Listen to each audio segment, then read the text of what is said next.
ठीक है ना। तो हमने लास्ट क्लास में डिफाइन किया था आइगन वैल्यू क्या है, आइगन वेक्टर क्या है, कैरेक्टरिस्टिक पॉलिनोमियल क्या है, कैरेक्टरिस्टिक इक्वेशंस क्या है ना। फिर आइगन वेक्टर्स एक क्वेश्चन किए थे, भी और क्वेश्चंस करो। तो कुछ क्वेश्चंस अभी फोकस करते हैं, कुछ रिजल्ट्स लिखेंगे आज हम। तो ये वाला आज इसी पे मैं है ना, हम लोग इस पे क्वेश्चंस करेंगे। अच्छा, कैली हैमिल्टन थ्योरम क्या है, तो ये लिख ही देता हूँ, तो थ्योरी हो जाएगा, फिर क्वेश्चंस करेंगे हम लोग। तो अगर मैं लिखूं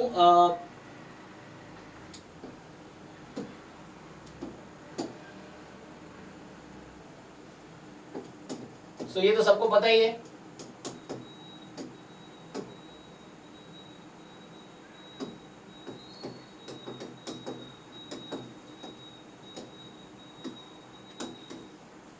कैली हैमिल्टन थ्योरम, कोई बताओ एक बार स्टेटमेंट इसका।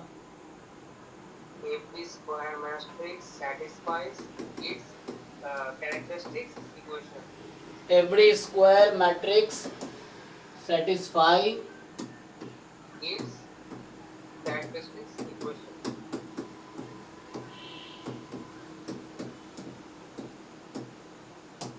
है ना, मतलब ये हुआ दैट इज, सो हमने ये देखा था लास्ट क्लास में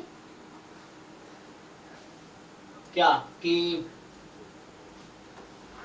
कैरेक्टरिस्टिक इक्वेशन क्या थी। So A will satisfy, so every matrix will satisfy, है ना।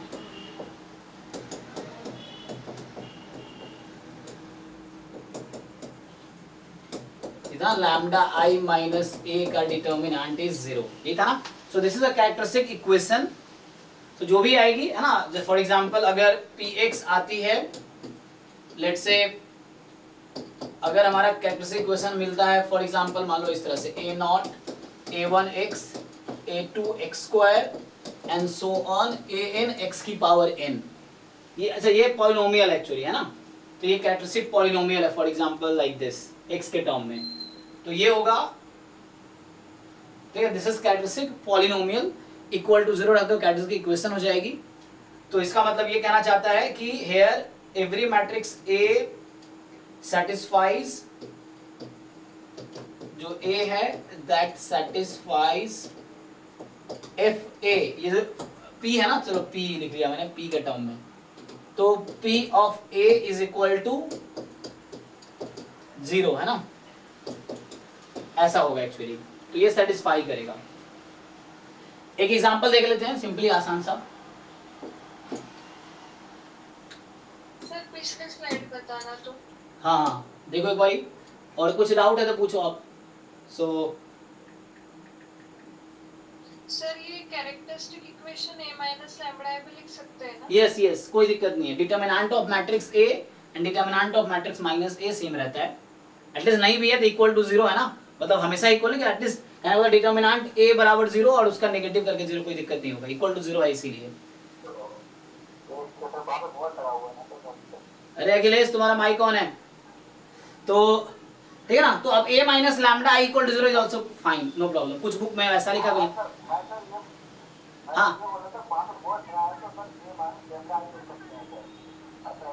वहां पे क्या है नहीं समझा। हाँ डिटर्मिनेंट है इसीलिए, ऐसे इक्वेशन है ना तो कोई प्रॉब्लम नहीं है, वो कह रहे थे कोई दिक्कत नहीं है। जैसे एग्जांपल एक मैं दिख रहा था, मान लो ए अगर मैं 2x2 का ही मैट्रिक्स ले लूं, जैसे लिख रहे थे 1 2 3 1, ये लास्ट क्लास में ना 3 5 मान लो। सो इसका अच्छा थोड़ा कॉम्प्लिकेट हो जाता है, थोड़ा एक बुक का एग्जांपल ले लेता हूँ जो आसान सा हो। नहीं वैसे कल भी लिखा था कॉम्प्लिकेट सा हो गया था। तो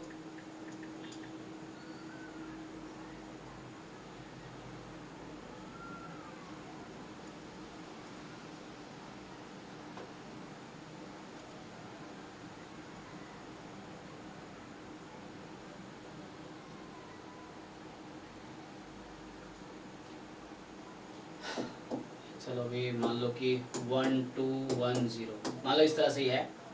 क्या होगा यहाँ पे, इसमें अगर आप कैलकुलेट करोगे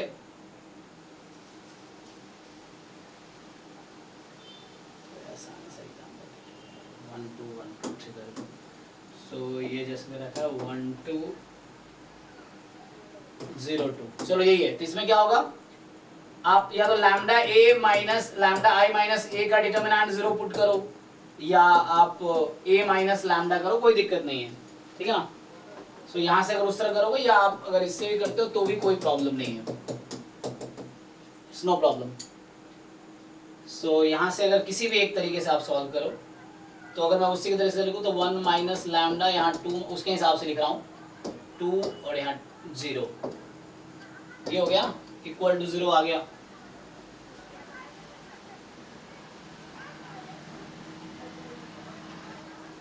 सो यहाँ से क्या आएगा, तो यहाँ से आपका आ गया lambda minus 1 into lambda minus 2 equal to 0। तो आइगन वैल्यू क्या आ गई 1,2, ऐसे आइगन वैल्यू आ गई। मुझे तो इक्वेशन चाहिए था, तो यहाँ से इक्वेशन जो बनेगी है ना, इक्वेशन मेनली क्या बनेगी यहाँ से, तो इसका कैरेक्टरिस्टिक इक्वेशन क्या आएगा, यही आएगा ना। So lambda square minus 3 lambda plus 2 is equal to 0। तो हम ये कहना चाह रहे हैं कि if you want to verify, तो हम ये बोल सकते हैं कैली हैमिल्टन थ्योरम से कि a square minus 3a plus 2i, आई इसलिए लगा रहे हैं तो कि ताकि मैट्रिक्स एडिशन डिफाइंड हो, है ना, वरना मैट्रिक्स में नंबर जोड़ने का कोई कॉन्सेप्ट नहीं हो, मीनिंगलेस हो जाएगा। तो यहाँ पे a square minus 3a plus 2i, ताकि मैट्रिक्स एडिशन डिफाइंड हो इक्वल टू 0 मैट्रिक्स, ठीक है। तो ये सेटिस्फाई करेगा, ये हम कहना चाह रहे हैं। सो वी कैन वेरीफाई कि ये मैट्रिक्स इस इक्वेशन को सेटिस्फाई करेगी। कई बार ऐसे बोल देता है कि इस इक्वेशन को यूज करके a इनवर्स निकालो, है ना, तो आप उससे भी फाइंड कर, क्योंकि ये डिटर्मिनेंट इसका 2 है तो इन्वर्टिबल है। तो कई बार ऐसा होता है कि इसको यूज करके आपको इनवर्स निकालना होता है, so you multiply both side by a inverse, है ना, इस तरह के ऑप्शंस आपको मिलेंगे एग्जाम में। सो a इनवर्स इंटू 0, वहाँ पे होगा a इनवर्स इज दिस। तो सिंपली यहाँ से मल्टीप्लाई करो a इनवर्स a स्क्वायर, तो ये a आ जाएगा 3i plus 2a inverse is equal to 0। So यहाँ से आप 2a इनवर्स फाइंड करेंगे, so you will have 3i minus a, ठीक है। तो a इनवर्स की वैल्यू है 1/2 3i माइनस a। सो ये आपके पास a इनवर्स आ गया a के टर्म में, फाइंड भी कर सकते हैं। So this is the a inverse in terms of a। अगर चाहिए तो जो कैरेक्टरिस्टिक इक्वेशन से आप फाइंड कर सकते हैं, ये कैली हैमिल्टन थ्योरम यूज कर लिया मतलब, तो यहाँ से a इनवर्स आ गया a के टर्म में, इस तरीके से। ओके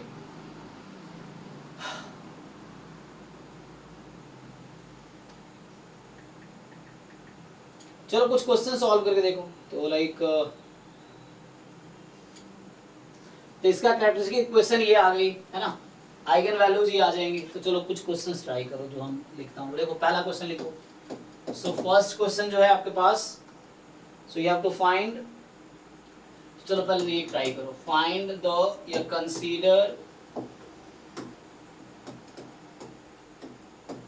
मैट्रिक्स A है, A आपके पास है 1 माइनस 1 0 माइनस 1 2 1 0 1 1। तो आपसे पहला ऑप्शन है आइगन वैल्यूज बताओ क्या होगी। Eigen values of A are क्या क्या है, 3 आएंगे, जरूरी नहीं डिस्टिंक्ट होगा, तो आप कैलकुलेट करो आप लोग, है ना, इससे रिवीजन हो जाएगा।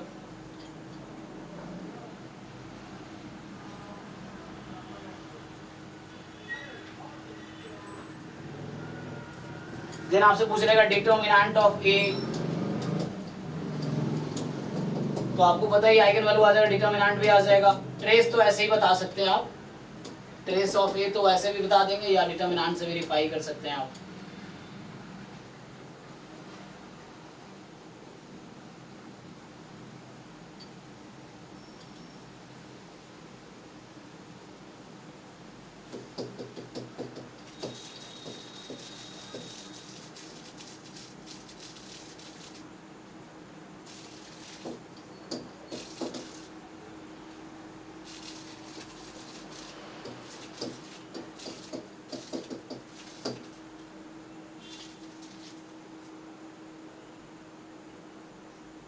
या मैं लिखूं अगर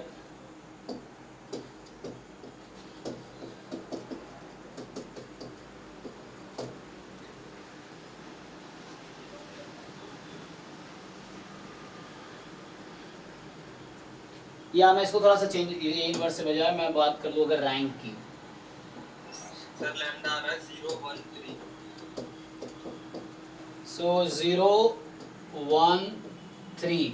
अच्छा, और डिटरमिनेंट 0 ही आ रहा है और ट्रेस भी 4 है तो मैच भी हो रहा है। डिटर्मिनेंट 0 ही आ जाएगा, ट्रेस 4 हो रहा है। अच्छा, तो इनवर्स यहाँ एग्जिस्ट करेगा इसका? नहीं सर। हाँ, तो अगर मैं इनवर्स ऐसे लिख रहा था तो आप ऑलरेडी जानते हो कि डिटर्मिन इसका एक आइगन वैल्यू 0 है, तो डिटर्मिनेंट 0 है तो इन्वर्टिबल तो है नहीं है, तो ये भी ऑप्शन बना सकते हैं कि A is invertible, A is not invertible, इस तरीके से सर ऑप्शन। रैंक 1 होगा इसका, रैंक 1 होगा। ओके, 1 क्यों होगा, 2 क्यों नहीं होगा? सर एक बार पहली दोनों रो ऐड करो और 0 1 1 इसका डिटर्मिनेंट कितना है? हो जाएगा इसका डिटर्मिनेंट कितना है? 1। तो इसका मतलब रैंक 2 है। सर मेरा तो सर आ रहा है 1 1। हाँ सर 113 आ रहा है। हाँ, एक बार चेक करो, कैलकुलेशन मिस्टेक किया फिर। सो अगर 113 है तो रैंक 3 हो जाएगी फिर उस केस में, अगर डिटर्मिनेंट नॉन जीरो है सर तो। आइगन वैल्यू अगर 113 आ गई तो फिर ये ट्रेस ही मैच नहीं होगा, 113 कैसे आएगा? Sum of eigen value is equal to trace. हाँ, ये भी सही बात है। सर 113 तो आ ही नहीं सकती और डिटरमिनेंट तो वैसे भी 0 आ रहा है, मैंने अलग से भी निकाला है, तो 0 तो होना ही पड़ेगा एक आइगन वैल्यू को। सर मेरा आ रहा है सर 1 1 2 ही आ रहा है। 112 आ सकता है, वो हो सकता है कि 112 हो यहाँ पे। अब ये क्वेश्चन प्रैक्टिस जरूरी है ताकि समझ आए कॉन्सेप्ट आपके कितने क्लियर है। सर 112 ही आ रहा है। सर 013। अरे अलग अलग ही आंसर आ रहे हैं सबके। सो किसी के 013, किसी के 112, 113, कैसे चलेगा भाई? सर और जो रैंक सर 013 आ रहा है। सर जो रैंक का बोल रहे थे ना, एक बार सुनना जो मैं बोल रहा हूँ। हाँ R2 और R1 को ऐड कर दो, R2 में ऑपरेशन लगाओ आप एक बार। ठीक है, R2 में R1 ऐड कर दिया तो क्या हो गया? 0 1 1। 1 अब देखो 11 और 11 नीचे सेम होगा, 0 1 0 1 सही बात है। मिट जाएगा। हाँ, तो तुम्हें कैसे डिसाइड कर लिया रैंक 1 होगा? इसका मतलब 3 में से एक डिपेंडेंट है। हाँ सर 2 बचे ना फिर भी। अच्छा हाँ मैं अच्छा तुम जो निकालो वो नलिटी हो जाएगा एक्चुअली, तो मतलब हाँ मैं उल्टा सोच गया। हाँ कि जितने रैंक और 1 नलिटी एक डिपेंड कर रहा है। तो मैं अगर जैसे है ना यहाँ पे बात करूँ, जैसे मैं अभी तत्काल सारे ऐसे अलग अलग ऑप्शन बना देता हूँ। सो ई है A inverse does not exist, मैं अगर इस तरह लिख दूँ। ऑप्शन एफ मान लो बना दूँ नलिटी ऑफ ए, क्योंकि यही सब एग्जाम में मिलेगा आपको।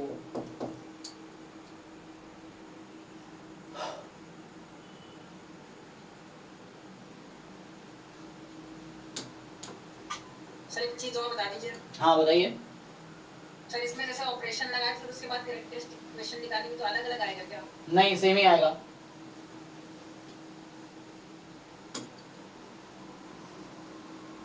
ये तो कल वाला ही हो गया ना सर, वो एलिमेंट्री ऑपरेशंस का सेम ही हाँ।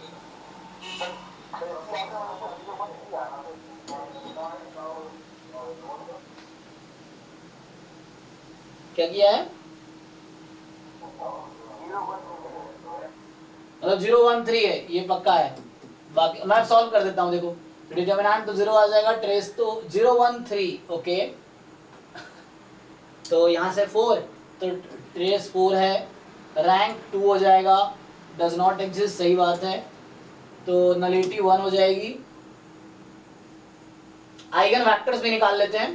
तो क्योंकि देखो आइगन वेक्टर यूनिक नहीं होता, तो आप डिपेंड करता है कि आप जो है ना एक्स जो वैल्यू एक किसी उसके टर्म में आए, क्योंकि अगर v आइगन वेक्टर है तो 2v 3v ये सब मिल जाएगा तुम्हें उस तरह से, क्योंकि ना सेटिस्फाई करेगी ना। ab बराबर लैम्डा v, तो a टाइम 2v बराबर लैम्डा टाइम 2v, इस तरीके से ये सारे सेटिस्फाई कर जाएगा। So it is not, eigen vector unique नहीं होता, ठीक है ना। बट यहाँ के इंडिपेंडेंट तुम्हें लेना होता है, ठीक है। तो आइगन वेक्टर भी निकाल लेते हैं ताकि पता चले, आइगन वेक्टर कई बार जरूरत पड़ जाती है ना। सो आइगन वेक्टर क्या होगा? सो हर आइगन वैल्यू के करस्पॉन्डिंग आइगन वेक्टर देखना होता है क्या होता है। हालांकि क्या होता है, डायगोनलाइजेबल है ना, वो यहाँ नहीं है, वो आई थिंक नेट के सिलेबस में है। तो वहां पे आपको देखना पड़ता है कि algebraic multiplicity is equal to geometric multiplicity जब होती है तो डायगोनलाइजेबल होता है। कई बार है ना जो कैरेक्टरिस्टिक इक्वेशन के रूट्स क्या होंगे, मल्टीप्लिसिटी 1 से ज्यादा होगा, रिपीटेड रूट्स होंगे, तो आपको देखना होता है कि आइगन वेक्टर भी वो होगा क्या, मतलब एक रिपीटेड रूट मान लो 0 2 बार आया तो वहां आइगन वेक्टर एक ही आएगी, उसका मतलब 2 इंडिपेंडेंट आइगन वेक्टर मिलेगी मुझे।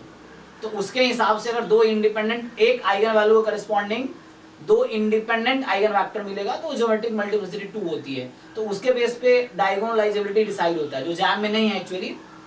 तो सर यहाँ पे यस यहाँ पे सर अगर 0 1 3 आ रहा है ना हाँ। आइगन वैल्यू, तो डिस्टिंक्ट आइगन वैल्यू के लिए डिस्टिंक्ट आइगन वेक्टर आएगा और ये मैट्रिक्स हाँ। डायगोनलिटी बनेगा। और नल स्पेस में उसका एक एलिमेंट बचा है ना, तो नल स्पेस के जो 0 की आइगन वेक्टर आएगी वो 0 0 0 बनेगी। एक्चुअली डिस्टिंक्ट आइगन वैल्यूज हैं तो आइगन वेक्टर्स तीनों का है ना वो मिलेगा, मतलब एक इंडिपेंडेंट, मतलब एक के करस्पॉन्डिंग एक ही इंडिपेंडेंट आइगन वेक्टर मिलेगा, इंडिपेंडेंट एक ही मिलेगा, वो चीज है। क्योंकि बाकी सब मल्टीपल है तो डिपेंडेंट होंगे, सो इंडिपेंडेंट एक ही मिलेगा आइगन वेक्टर से करस्पॉन्डिंग।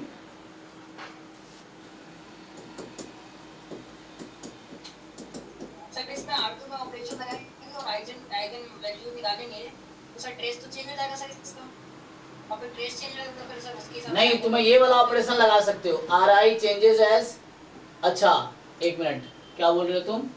ऑपरेशन लगाइए R2 के साथ। हाँ R2 + R1 तो क्या हो रहा है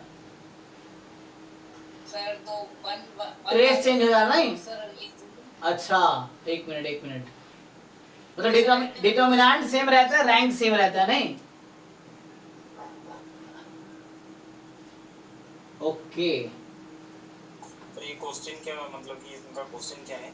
इनका क्वेश्चन ये है कि हम ऑपरेशन लगाने के बाद कैरेक्टरिस्टिक इक्वेशन सेम रहेगी क्या? सर ऑपरेशन से आइगन वैल्यूज निकालेंगे तो आइगन वैल्यू सेम आएंगी, eigen values I think same ही आएंगी, आप चेक करो। नहीं सर सर इसका सर इक्वेशन करके इसमें से उनके ऑपरेशन लगाएंगे। डिटरमिनेंट प्रिंट नहीं होता उससे, ये हाँ change डिटर्मिनेंट तो चेंज नहीं होता, ये ठीक है।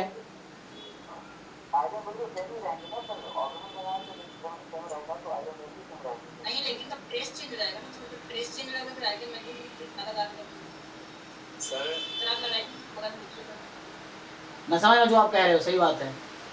अरे एक बार मतलब कि रैंक में जो मतलब कि रैंक निकालने के टाइम पे जो ऑपरेशन लगाते हैं वहाँ से आइगन वैल्यू का कॉरेस्पॉन्डिंग निकाल नहीं सकते, और एक बार a माइनस लैम्बडा i करने के बाद ऑपरेशन लगाए तो वहाँ से वो सही निकलता है, वहाँ पे ऑपरेशन लगा सकते हैं। सीधे डायरेक्टली अगर लगा देंगे तो फिर वो गड़बड़ी हो जाएगा। अच्छा मैट्रिक्स चेंज हो गया, मतलब मैट्रिक्स का रैंक प्रिजर्व्ड रहेगा, डिटर्मिनेंट प्रिजर्व्ड रहेगा। अगर एलिमेंट्री ऑपरेशन लगाओगे तो रैंक सेम रहेगा और डिटर्मिनेंट सेम रहेगा, है ना? बारिश हो रही है बाहर, पता नहीं लाइट जा सकती है तो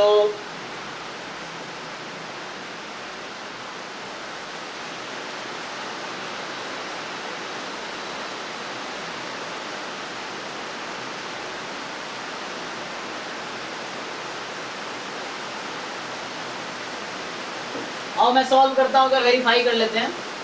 ऐसे अभी भी लोगों को डाउट है कि आपका आइगन वैल्यू क्या यही है या अलग आ रहा है सबका?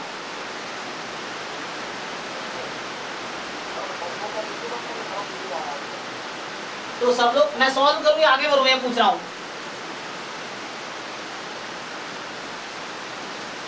इनमें से कोई डाउट है आप बताओ, इनमें से कोई एक ऑप्शन। आइगन वेक्टर बता दो, चलो आइगन वेक्टर बता दो, तो आइगन वेक्टर मैं निकाल देता हूँ।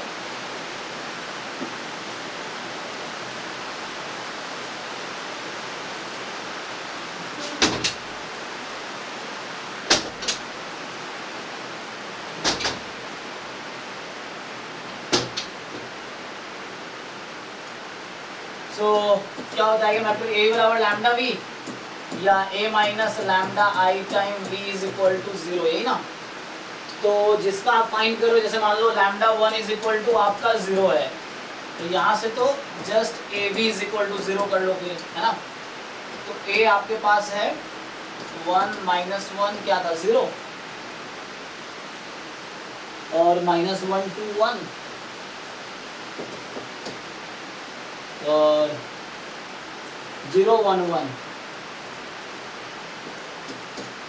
इस तरीके से, और यहाँ हो जाएगा v1 v2 v3।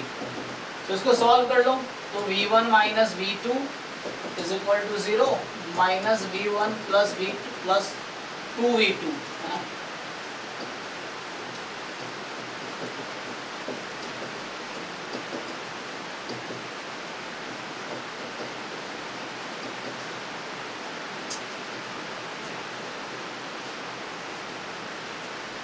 क्या सोल्यूशन आएगा इसका, देख लीजिए। इसको सिंप्लीफाई कर लो,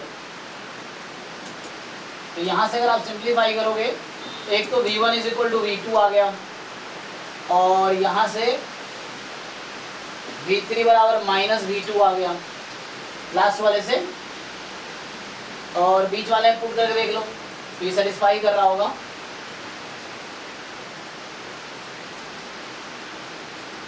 ठीक है, तो ये मिल गया। तो इसके करस्पॉन्डिंग जो v वेक्टर है लाइक, तो मैं ऐसे लिखता हूँ v2 माइनस v2, सो मतलब 1 1 माइनस 1 टाइम v2। एक्चुअली आपको लीनियरली इंडिपेंडेंट एक ही आइगन वेक्टर मिलेगा। अब v2 की वैल्यू आप फ्री हो, you can take v2 as 0, you can take v2 sorry 0 नहीं, मैं गलत बोल रहा हूँ, eigen vector must be non zero. तो v2 को 1 रख देते हैं, तो उससे एक आइगन वेक्टर मिल जाएगा आपका। तो ये 0 के करस्पॉन्डिंग आइगन वेक्टर आ गया, ये वाला v2 को, हाँ नॉन जीरो नंबर कोई भी ले सकते हैं, कोई भी नॉन जीरो नंबर आप कंसीडर कर सकते हो। तो वो एक बस है ना, सारे डिपेंडेंट ही तो हैं, तो इंडिपेंडेंट एक ही मिलेगा। तो हर आइगन वैल्यू करस्पॉन्डिंग यहाँ पे डिस्टिंक्ट 3 आइगन वैल्यू है, तो आइगन वेक्टर डिस्टिंक्ट मिलेगा, है ना, वो इंडिपेंडेंट एक ही मिलेगा आपको, मतलब 2 अलग अलग इंडिपेंडेंट नहीं मिलेंगे। फिर ऐसे ही बाकी आप फाइंड कर सकते हो आई थिंक। सो अगर लैम्बडा जब when lambda is equal to, पहला 0 था, अगला क्या बताया आप लोगों ने 1 3, सो लैम्बडा जब 1 है तो यहाँ पुट कर दो, तो क्या होगा a माइनस आई, लैम्बडा को यहाँ पे मैंने 1 रख दिया, v इज इक्वल टू 0, तो यहाँ से a माइनस आई निकालोगे, तो तुम क्या करोगे, जैसे यहाँ पे घटा दोगे तो हो जाएगा 0 1 0, डायगोनल पे 0 1 0, बाकी as it is minus 1 0 minus 1 1,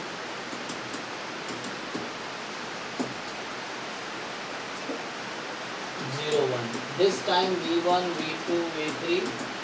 इसको सॉल्व कर दो यहाँ से, तो जब सॉल्व करेंगे तो आ गया minus v1 minus v2, v2 is equal to 0 minus v1 plus v2 plus v3 0, यहाँ से सो v2 तो 0 हो गया यहाँ पे, तो v2 0 हो गया, तो यहाँ से आ गया v1 is equal to v3। तो यहाँ से जो v निकल के आया आपका वो ऐसा होगा, v2 0 है, v1 v1, तो ये आप ऐसा कर सकते हो 1 0 1 टाइम v1।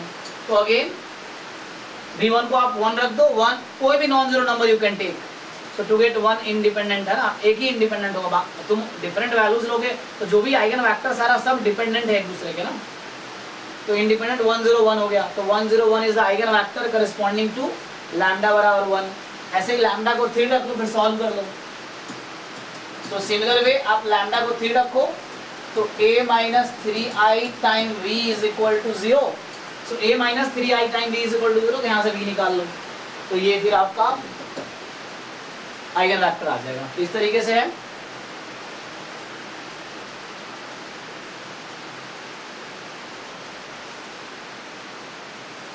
तो इस तरह से सॉल्व हो जाएगा ना।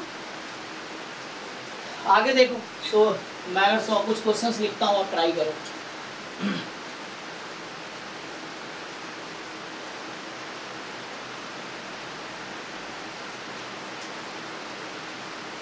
तो क्वेश्चन ये बोल रहा है जैसे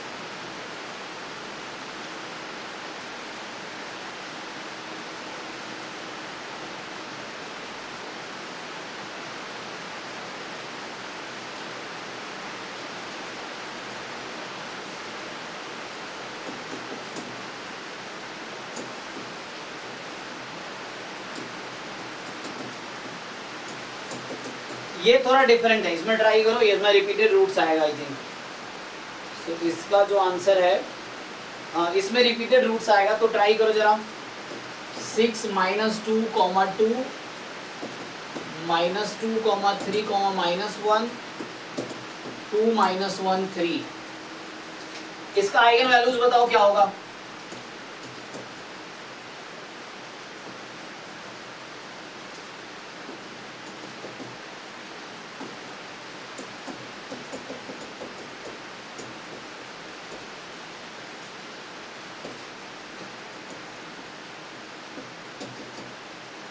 ऐसे एग्जाम में आइगन वेक्टर नहीं पूछेगा तो उसको पता है यूनिक नहीं होता, तो ऐसा आइगन वेक्टर डायरेक्टली नहीं पूछेगा। मैं अभी कैलकुलेट कराने के लिए पूछ रहा हूँ, जस्ट करस्पॉन्डिंग टू λ1 जो भी है इज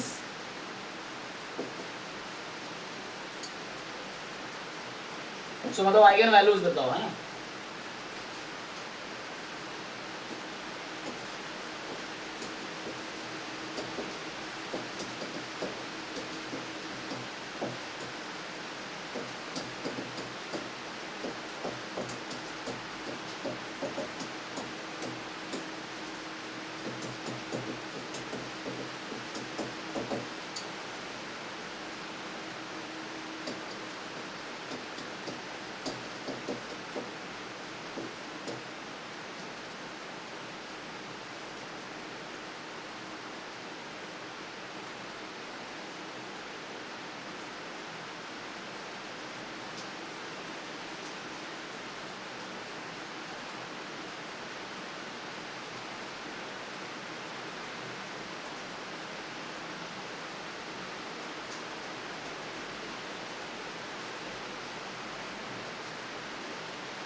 सर 2 to 8 आ रहा है आइगन वेक्टर्स। ओके 2 to 8 हो गया, ठीक है। सो 2 to 8, अब 2 रिपीटेड आइगन वैल्यू है, तो इसका जो आइगन वेक्टर होगा इसके करस्पॉन्डिंग आपको देखना है कि क्या 2 डिस्टिंक्ट इंडिपेंडेंट आइगन वेक्टर मिलेगा या सिंगल इंडिपेंडेंट आइगन वेक्टर मिलेगा। जैसे मैं अगर ऑप्शन बनाऊं, जैसे मैं लिख सकता हूं कि there are two linearly independent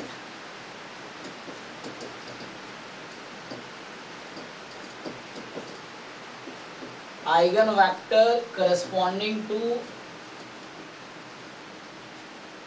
repeated eigenvalue, या ऑप्शन बी है there is just one linearly independent eigenvector corresponding to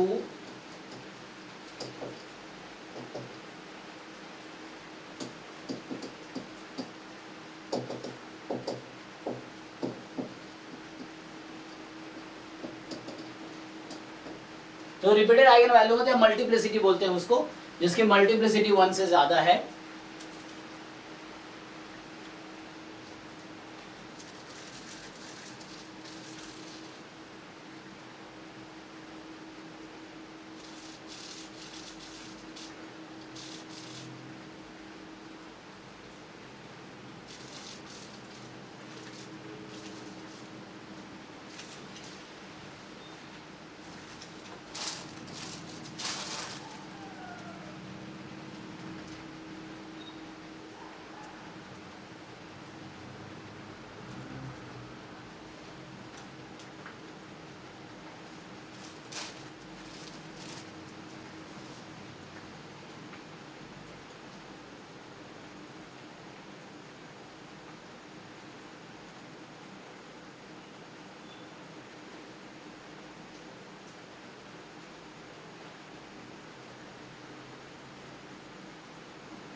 sir वो जो 2 के केस में इक्वेशन जो मिल रहा है ना वो सेम ही होती है। नहीं सेम तो है तीनों, इसका मतलब इस फिर वो एक दूसरे के। हाँ, तो इसका मतलब कि आपको क्या पूछा गया है कि जो रिपीटेड आइगन वैल्यू है जिसको बोलते हैं, जिसकी मल्टीप्लिसिटी 2 है, यहाँ पे 2 खुद एक आइगन वैल्यू है जिसकी मल्टीप्लिसिटी 2 है, तो 2 के करस्पॉन्डिंग आइगन वेक्टर्स एक इंडिपेंडेंट आइगन वेक्टर मिलेगा या 2 इंडिपेंडेंट आइगन वेक्टर मिलेगा, ये देखना है आपको। सर एक आई थिंक 2 मिलेगा, तीनों अगर मल्टीपल है 2 मिलेगा। देखो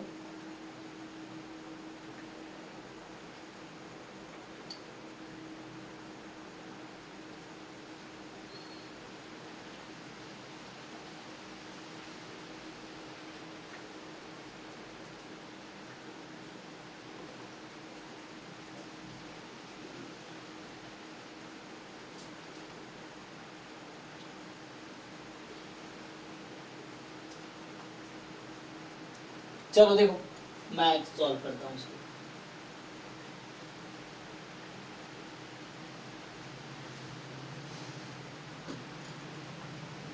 सर सेम आइगन वैल्यू पे तो सेम ही आइगन वेक्टर निकलेगा ना?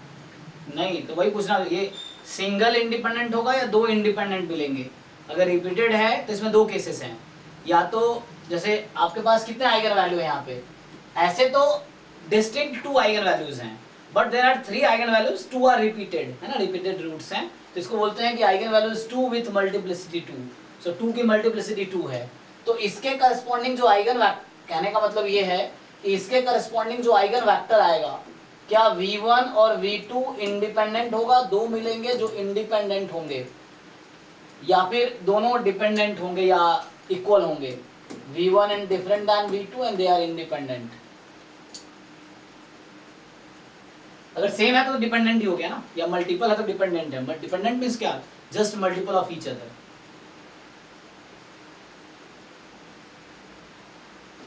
देखो सो लैम्डा अगर 2 है तो आप क्या करोगे, a minus 2i v is equal to 0। So a minus 2i लिखेंगे तो यहाँ 4, यहाँ पे 1, यहाँ पे 1, और ये माइनस 2 2 माइनस 2 माइनस 1 2 माइनस 1। मतलब आपको चुनना है यहाँ पे सीडी में कौन सा करेक्ट है, मैं पूछ रहा हूँ। There is just one linearly independent eigen vector corresponding to repeated eigen value. तो रिपीटेड आइगन वैल्यू मतलब 2।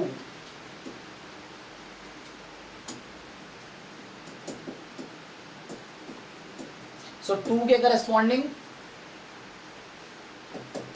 आपने जिन लोगों को नेट की जो तैयारी कर रहे हैं उनको पता होगा, ज्योमेट्रिक मल्टीप्लिसिटी पूछ रहा हूं मैं कि 2 की अलजेब्रिक मल्टीप्लिसिटी 2 है यहाँ पे, है ना, क्योंकि ये 2 बार आया जो कैरेक्टरिस्टिक इक्वेशन में कि इसके रिपीटेड रूट्स हैं 2, मतलब 2 की अलजेब्रिक मल्टीप्लिसिटी 2 है। मैं ज्योमेट्रिक मल्टीप्लिसिटी पूछ रहा हूँ आपसे, तो ये सी ऑप्शन कह रहा है कि 2 के करस्पॉन्डिंग 2 की जो ज्योमेट्रिक मल्टीप्लिसिटी है वो 2 है। डी ऑप्शन कह रहा है 2 की ज्योमेट्रिक मल्टीप्लिसिटी 1 है, आइगन वैल्यू 2 की। और इसी के बेसिस पे जब आपको और यही मैं पूछ रहा हूँ क्या ये मैट्रिक्स डायगोनलाइजेबल है, तो इसका आंसर क्या होगा? सर नहीं है। कैसे? सर वो होने चाहिए ना लीनियरली इंडिपेंडेंट सारे आइगन वेक्टर्स। नहीं, कोई जरूरी थोड़ी है। अगर होगा तो अगर डिस्टिंक्ट आइगन वैल्यू है, अगर डिस्टिंक्ट आइगन वैल्यू है तो गारंटी है डायगोनलाइजेबल होगा। लेकिन डायगोनलाइजेबल है तो जरूरी थोड़ी है कि डिस्टिंक्ट होने चाहिए, रिपीटेड है तो भी चल जाएगा। हां सर दोनों बढ़िया पर सही बोल रहे हो, कन्वर्स टू नहीं है। सो 4v1 minus 2v2 plus 2v3 बराबर 0, फिर माइनस 2v1। देखो डायरेक्ट हो सकता है, जहाँ में भी डायगोनल डायरेक्ट ना पूछे, लेकिन ऑप्शन बना देगा वैसा कि P inverse AP is a diagonal matrix, इस तरीके से।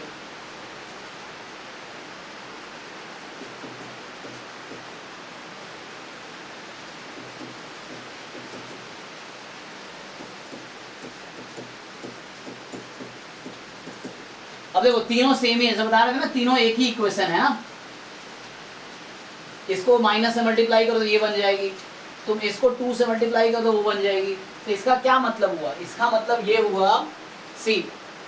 सो अब तुम अगर जब v वेक्टर लिख रहे हो तुम कैसे लिखोगे? So when you are writing lambda बराबर 2 के करस्पॉन्डिंग में v लिख रहा हूँ, सो होगा v1 v2 और v3 की वैल्यू निकाल लो, तो बेटर है v3 निकाल लो। v3 निकालोगे तो क्या आएगी?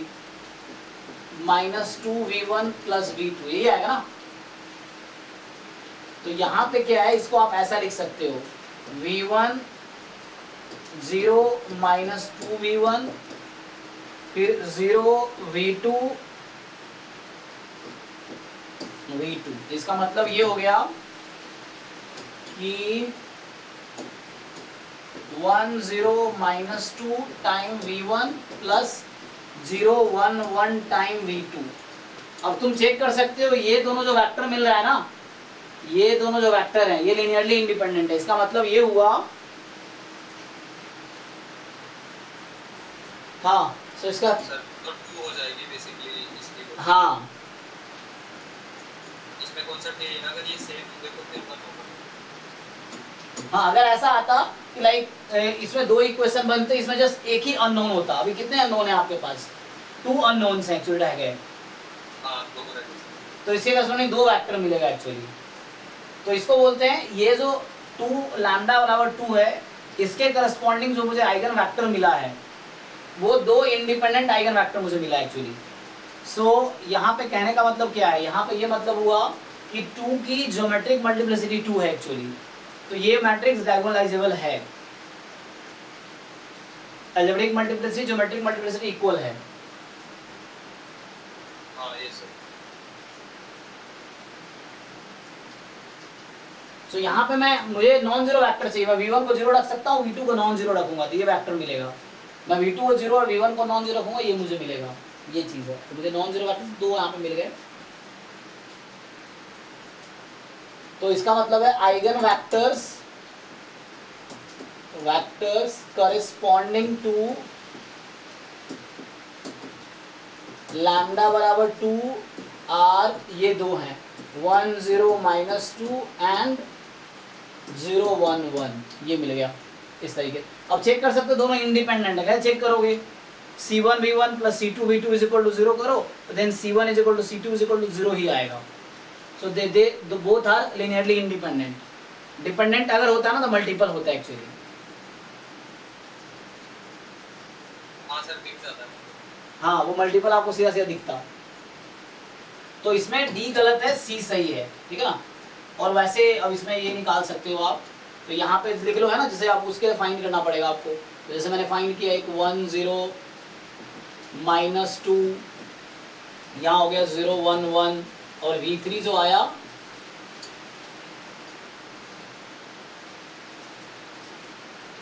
वो निकालना पड़ेगा 8 के करस्पॉन्डिंग आपको, ठीक है ना। सो लैम्डा बराबर, ध्यान दो, अब लैम्डा बराबर 8 के करस्पॉन्डिंग जब फाइंड करोगे ना तो ऐसा केस कभी नहीं आएगा कि दो अलग अलग मिलेंगे आपको, वहां एक ही वेक्टर मिलेगा लीनियरली इंडिपेंडेंट। चेक करो,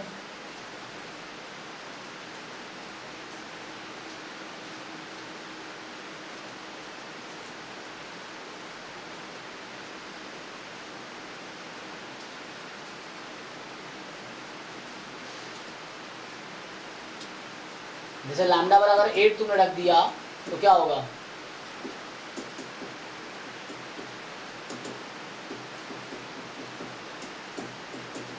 अब यहाँ से v निकाल लो, सिंगल वेक्टर मिलेगा तुम्हें, मतलब लाइक ऐसा हो सकता है कि v1 के टर्म में आ जाए, कुछ ऐसा आ जाएगा v1 के टर्म में।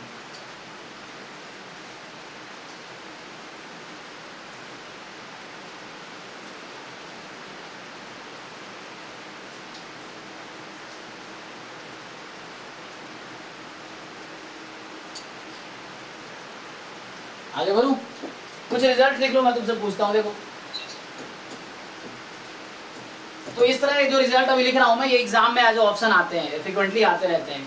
तो जैसे मान लो ऐसा है, कल भी लिखा था मैंने कि if B is non singular matrix, so non singular matrix का मतलब ये हो गया कि रैंक ऑफ B जो होगा n होगा। तो मान लो स्क्वायर मैट्रिक्स है ना, मैट्रिक्स ऑफ ऑर्डर n, तो इसका मतलब ये हुआ कि दैट इज जो रैंक ऑफ B है वो n है, या ये बोल सकते हो कि determinant of B non zero है ना, सेम चीज है।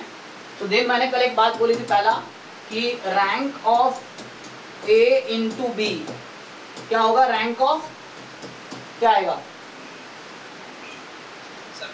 B क्यों आएगा, यहाँ B नॉन सिंगुलर है ना, तो यहाँ B नॉन सिंगुलर है, तो B फुल रैंक का है, तो रैंक ऑफ A भी बराबर रैंक ऑफ A आएगा। मैं फिर रिपीट कर रहा हूँ, गेट 2023 का क्वेश्चन है, तुम चेक करो। दूसरा, so A and B inverse AB, A and B inverse AB जो होगा have same eigen values, same eigen values, इन दोनों की आइगन वैल्यू सेम रहेगी, A की और B इनवर्स AB दोनों की आइगन वैल्यू सेम रहेगी।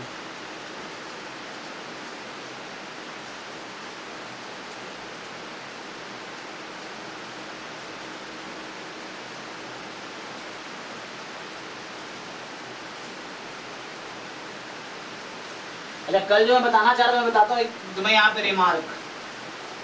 सो कल जो मैं बताना चाह रहा था एक्चुअली एक ऐसे लिखा था ना कि एक्चुअली ऐसा हो जाए B इनवर्स AB बराबर D हो जाता है। तुम्हें याद है डायगोनल की एक ये भी डेफिनेशन है, मैं अगर लिखूं कि जो B इनवर्स AB है अगर वो D के इक्वल आ जाए, इसका डेफिनेशन होता है there exist a non singular matrix B such that. तो कल जो मैं बताया थोड़ा सा मैं उसको मॉडिफाई करता हूँ, मतलब ये ट्रू स्टेटमेंट है कि B इनवर्स AB क्या हो जाएगा, D हो जाएगा। तो उस केस में हम ये बोलते हैं कि जो A है वो डायगोनलाइजेबल है। तो तुम्हारे एग्जाम में जैम में क्या आ सकता है, जैम में बस ये पूछ लेगा कि B इनवर्स AB जो है डायगोनल मैट्रिक्स होगा। तो एक्चुअली यहाँ पे क्या होता है, और पता है ये डायगोनल मैट्रिक्स कौन सा होगा, D के डायगोनल पे क्या क्या आएंगे,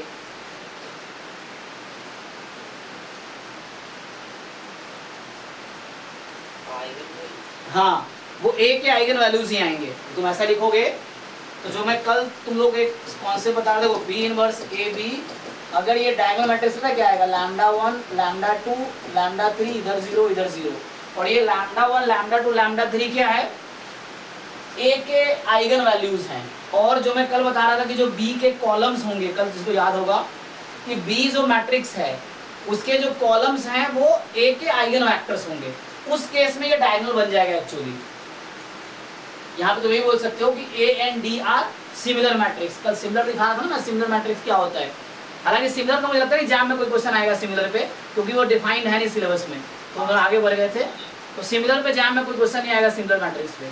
बस ये है कि एक ऐसा नॉन सिमिलर मैट्रिक्स मिले जिसके लिए बी इनवर्स ए बी डी हो जाए। तो ये जो डी आएगा एक्चुअली यहाँ पे डायगोनलाइजेबल की ये भी एक डेफिनेशन है एक्चुअली, तो कुछ बुक में देखोगे ये डेफिनेशन यूज करता है। एनीवे मेरा बताने का पर्पस क्या था, इस पॉइंट को एक्सप्लेन करना था मुझे कि सेम आइगन वैल्यू है ना, तो डी का आइगन वैल्यू ये है और यही आइगन वैल्यूज वेयर, और यही आइगन वैल्यूज इसका भी होगा और ए का भी होगा एक्चुअली। तो ए के पास भी जो lambda 1 lambda 2 lambda 3 are eigen values of A, और ये हम बोलते हैं यहाँ पे, ये बोलते हैं अगर ऐसा केस होता है तो बोलते हैं ए इज डायगोनलाइजेबल मैट्रिक्स। तो ये एक डेफिनेशन है, कई लोग डायगोनलाइजेबल को इस तरह से डिफाइन करते हैं, तुम चेक करना बुक में कि ये डायगोनलाइजेबल का डेफिनेशन है कि अगर एक ऐसा मुझे नॉन सिंगुलर मैट्रिक्स मिल जाए कि बी इनवर्स ए बी डायगोनल मैट्रिक्स हो जाए, तो हम ये बोलेंगे कि वो ए डायगोनलाइजेबल है, या ऐसा बोलो A is similar to D. Anyway इसमें ज़्यादा चर्चा नहीं करेंगे, मेन पॉइंट ये दो रिजल्ट था। तो एग्जाम में इस तरह के क्वेश्चन आपसे ऑप्शंस में हो सकता है, मतलब select true statement false statement जैसा होता है ना, उसमें मिल जाएगा। तो ए बी का रैंक एक इक्वल होगा, A and B inverse A B का सेम आइगन वैल्यू होगा, ठीक। In fact they have same rank, है ना, क्योंकि सिमिलर मैट्रिक्स है। तो सिमिलर मैट्रिक्स में क्या होता है, डिटरमिनेंट भी सेम ही रहेगा ना, डिटरमिनेंट अप्लाई करो, डिटरमिनेंट तो सेम ही होगा। हाँ सर। तो इस तरीके से ट्रेस भी सेम ही रहेगा, तो in fact both have same rank भी होगा।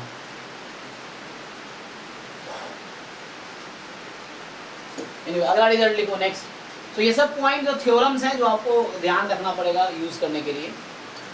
सो नेक्स्ट रिजल्ट जो है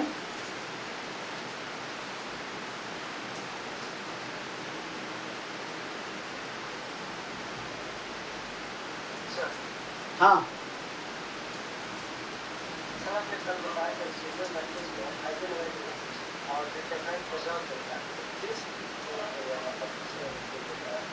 नहीं नहीं, इसमें ये है कि मैं फिर से लिख रहा हूँ, हाँ, कि अगर ऐसा हो रहा है, मान लो there exist a non singular matrix P such that, कल ये लिखा था ना कि P इनवर्स AB बराबर या P inverse AP is equal to B, then A and B have same determinant, वो तो होगा ही, same rank, same eigen value, same eigen vector, सब सेम होगा, eigen values, even they have same characteristic polynomial.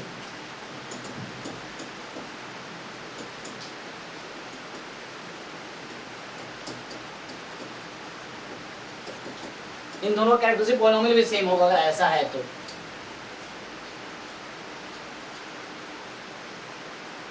और P non singular है तो कोई प्रॉब्लम नहीं है, रैंक भी, जो rank of P inverse AP और B का रैंक भी सेम होगा, रैंक ये इक्वल होगा, ठीक है।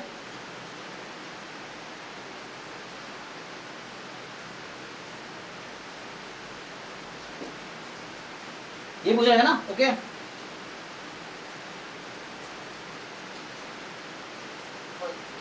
हाँ जैसे, अच्छा अभी बता रहा था, तो डिस्टिंक्ट आइगन वैल्यू मिलेगा अगर मान लो n क्रॉस n का मैट्रिक्स है और n डिस्टिंक्ट आइगन वैल्यू है, तो उसके करस्पॉन्डिंग आपको n linearly independent eigen vector मिलेगा, है ना। तो मैं अगर ऐसा बताऊं इसमें कि मान लो ये थ्योरम है कि let A be n cross n matrix, n cross n matrix है, एंड मान लो lambda 1 lambda 2 lambda n are distinct eigen values, then eigen vectors, then corresponding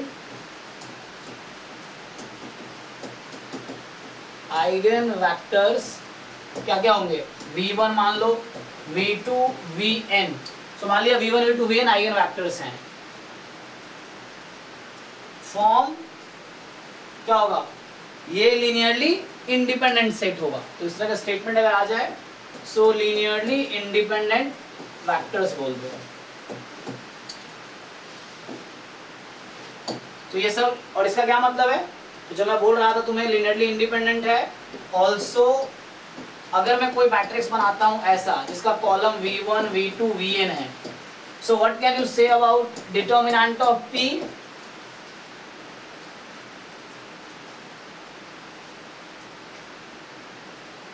ये n क्रॉस n है, ठीक है ना, कंफ्यूज नहीं होना कि ये रो वेक्टर है।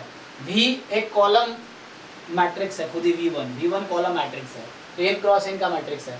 तो p के डिटर्मिनेंट के बारे में क्या बोल सकते हो आप लोग? Non zero, yes.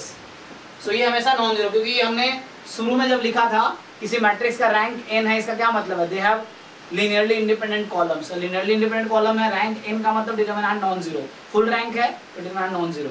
सो वही चीज मैं यहाँ कह रहा हूँ। जो लोग नेटवर्क वाले लोग हैं, यही p तुम्हारा वो p इनवर्स AP बराबर d होता है, यही p है वो। सो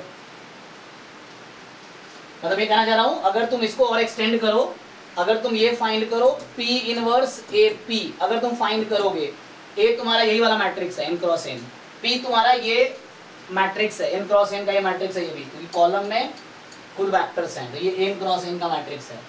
तो P इनवर्स AP तुम्हारा हमेशा डायगोनल मैट्रिक्स आएगा। This is a diagonal matrix, this is a diagonal matrix containing lambda 1, lambda 2, lambda n as diagonal entries। मैं ये बोल रहा हूँ। सो P इनवर्स AP जो है वो डायगोनल मैट्रिक्स होगा, एंड उसके डायगोनल पे क्या होंगे, जो आइगन वैल्यूज हैं वही आएंगे।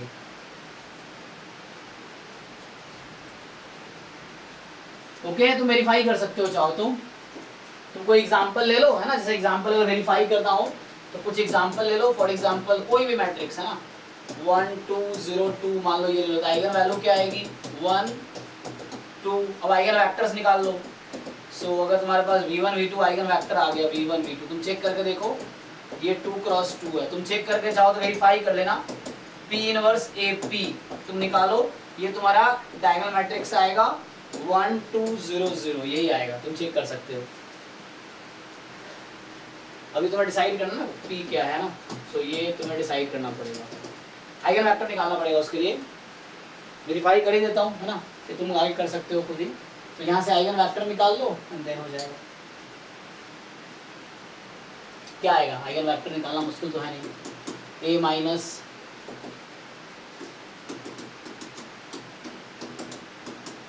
यहाँ से हो गया तुम्हारा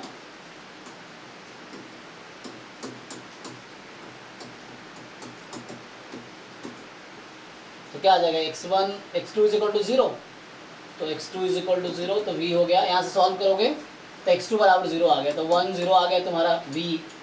ऐसे दूसरा आइगन वेक्टर निकालोगे a minus 2i into v is equal to 0, तो यहाँ से आ गया तुम्हारा minus 1 0 2 0।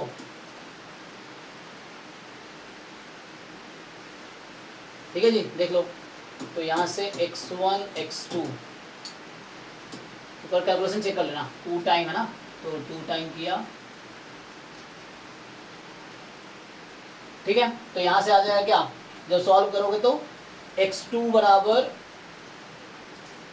x1 is equal to 2x2, तो यहाँ से v जो बनेगा x1 बराबर 2x2, तो x2 को 1 ले लो, 1, तो ये 2 हो गया, 2 1 हो गया।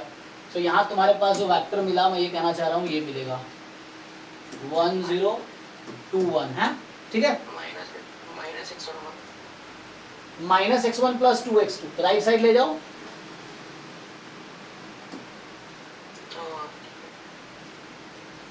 तो कहना ये मेरा P मैट्रिक्स आया। अब यहाँ से P इनवर्स निकालना भी आसान है, उसको तो है नहीं। सो वन ही आएगा, मतलब डायगोनल को चेंज करो, नॉन डायगोनल का साइन चेंज करो, ये P इनवर्स हो गया। अब तुम चेक करो P इनवर्स AP, ये P है तुम्हारा, ये P इनवर्स AP निकालो, यही आएगा।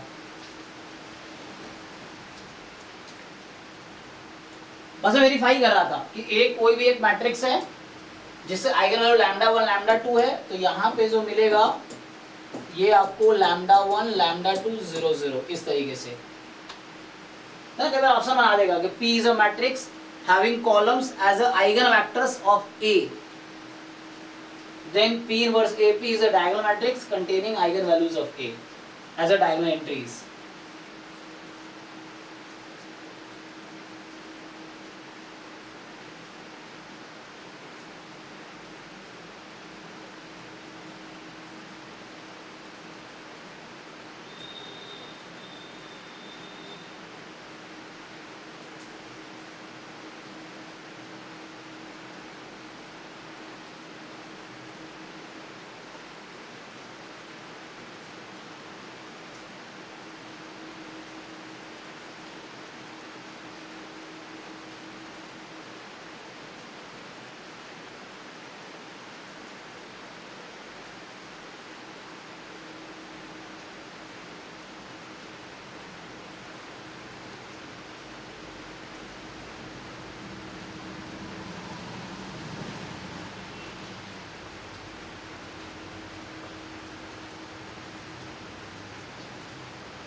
ठीक है, ये वेरीफाई कर सकते हो तुम लोग। नेक्स्ट क्वेश्चन मैं एक लिखता हूँ, जरा ट्राई करो। तो एक क्वेश्चन है कि if A is a 2x2 symmetric matrix with equal eigenvalues, then option A, all non-diagonal entries in A are 0. Option B, all diagonal entries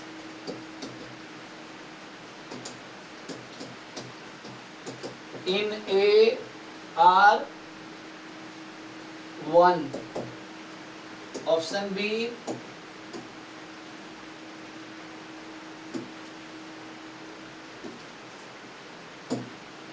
are equal, इसको इक्वल कर दो, आर इक्वल। ऑप्शन डी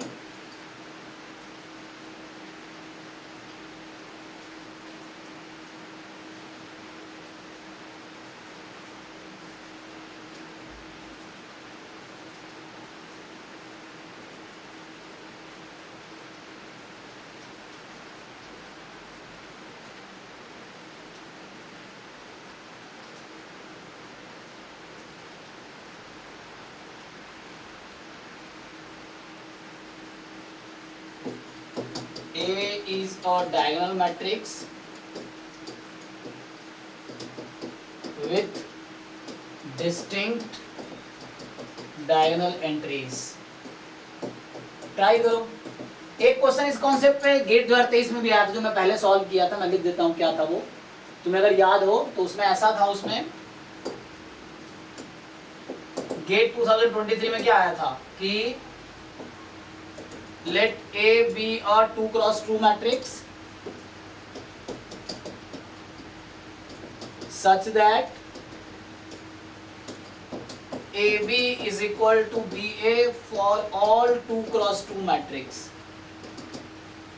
ऐसा था। then बोला था trace of A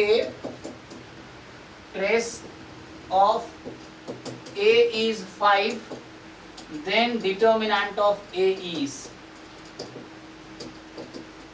ये gate 2023 का question है। सेकेंड वाला जो है गेट 2023 में आया था। अब बताइए जरा आंसर दोनों क्वेश्चन का।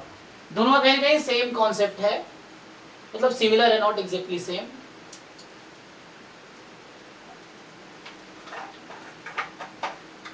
A 2x2 मैट्रिक्स है, AB बराबर BA for all 2x2। Then क्या है? कौन सा क्वेश्चन 1 का लास्ट पॉइंट क्या है? A is a diagonal matrix with distinct diagonal entries. A is a diagonal matrix with distinct diagonal entries, मतलब diagonal जो diagonal वैल्यू अलग अलग है वो।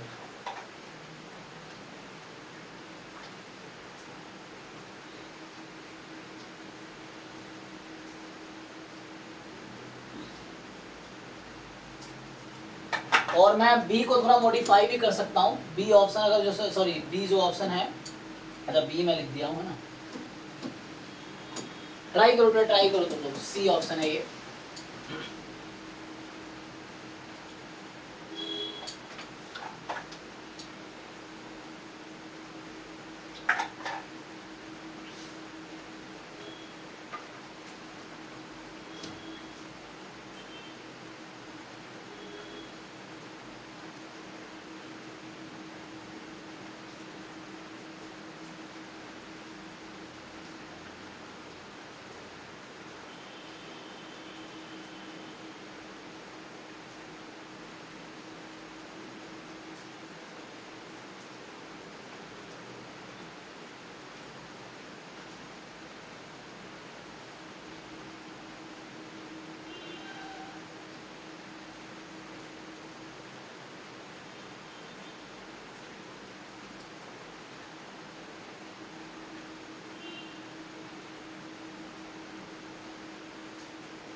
आंसर आया कि नहीं, बताओ जल्दी। सर सी तो होगा। ओके,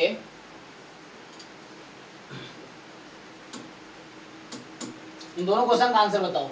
हालांकि दूसरा वाला मैं पहले भी सॉल्व कर चुका हूँ, जिनको याद होगा। Yes sir, 25/4। हाँ, तो ये हमने पहले भी सॉल्व किया है।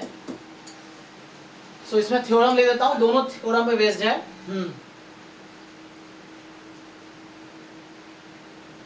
सर ए और सी लग रहा है मुझे पहले वाले का। हाँ ये सही है।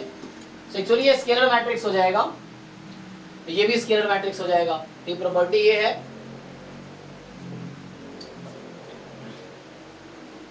So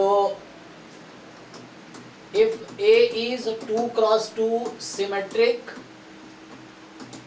matrix with equal eigenvalue, then A is scalar matrix. इसको प्रूव किया जा सकता है इजीली। और दूसरा रिजल्ट ये है, एक जनरल मैट्रिक्स लेके कर लिया था उसने। हाँ उससे भी प्रूव हो गया। If A B is equal to B A for all matrix B, then A is scalar matrix. ठीक है, इस तरीके से। अच्छा ए बी स्क्वायर मैट्रिक्स है, ठीक है ना, तो यहाँ मैं ऐड कर देता हूँ। तो ए बी जो है स्क्वायर मैट्रिक्स है।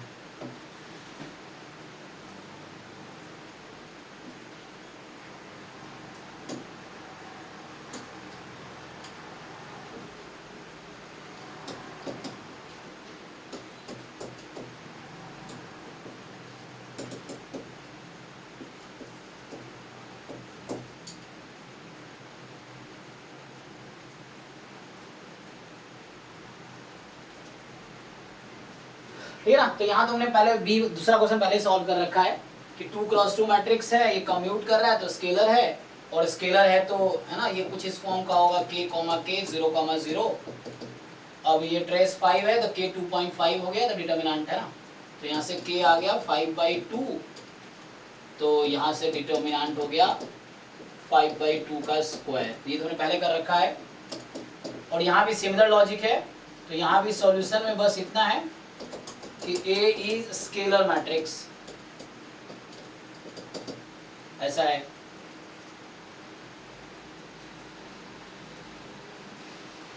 तुम्हारा जो नई आइडिया थ्योरम में कोई प्रॉब्लम नहीं, आप जनरल 2 क्रॉस 2 का कोई मैट्रिक्स ले लो और ये कंडीशन सेटिस्फाई कराओ।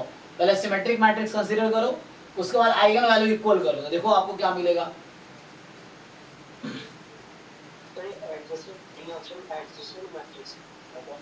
नहीं और डायगोनल मैट्रिक्स। एक्चुअली वो राइटिंग मेरी अच्छी इतनी है ना, उस चक्कर में।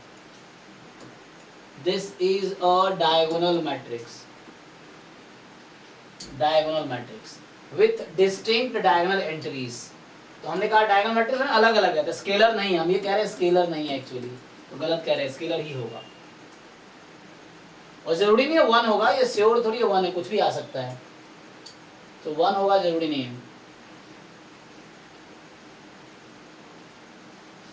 वह चेक करो, डाउट है तो पूछो आप, इसमें कुछ क्वेरी है अगर है तो।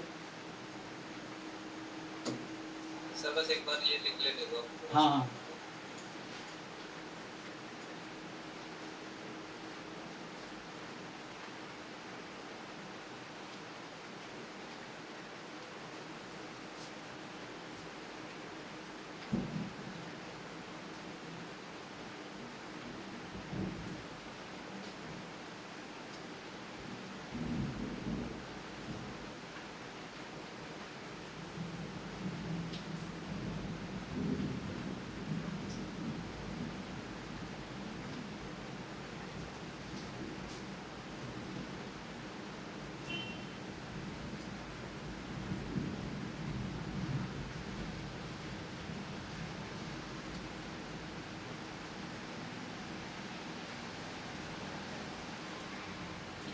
अच्छा बताओ, किसी मैट्रिक्स का आइगन वैल्यू कॉम्प्लेक्स नंबर आ सकता है कि नहीं?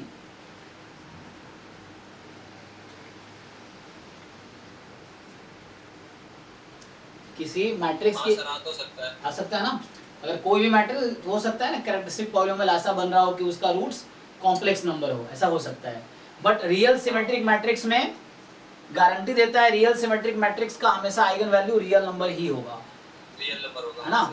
तो रियल सिमेट्रिक मैट्रिक्स का आइगन वैल्यू हमेशा रियल नंबर होगा। और रियल स्क्यू सिमेट्रिक मैट्रिक्स का आइगन वैल्यू क्या होगा? 0 या तो 0 या फिर purely imaginary number, 2 iota 3 iota type का रहेगा, है ना। तो ये सब कुछ रिजल्ट है जो एग्जाम में पूछे गए हैं, पूछे भी जाएंगे कि रियल सिमेट्रिक। हाँ आई नोट ऐसे दिख जाता है, a स्क्वायर i है तो डिटरमिनेंट लो तो प्लस माइनस 1 आ गया। लेकिन यहाँ पे तो रियल सिमेट्रिक मैट्रिक्स, मतलब सिमेट्रिक मैट्रिक्स जिसके एलिमेंट्स रियल नंबर है, तो उसके आइगन वैल्यू हमेशा रियल नंबर ही आएंगे, कभी कॉम्प्लेक्स नंबर नहीं आएगा। स्क्यू सिमेट्रिक मैट्रिक्स है तो उसके आइगन वैल्यू या तो 0 होंगे या फिर प्योरली इमेजिनरी नंबर होगा, मतलब 2 आयोटा 3 आयोटा 4 आयोटा इस टाइप का, a प्लस आयोटा भी टाइप का नहीं, b आयोटा टाइप का ऐसा होगा। तो ये कुछ रिजल्ट्स हैं, देखो लिख देता हूँ।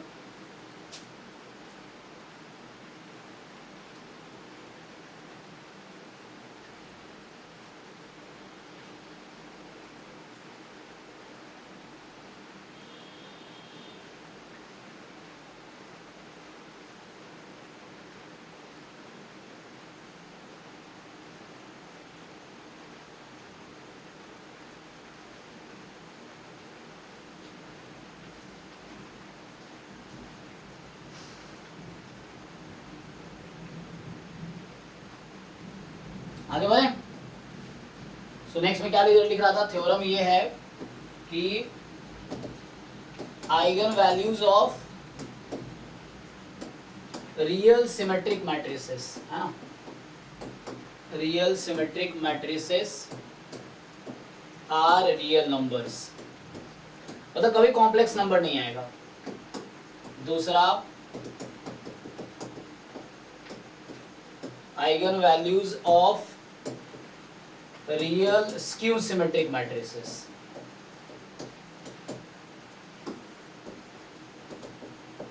आर 0 और प्योरली इमेजिनरी।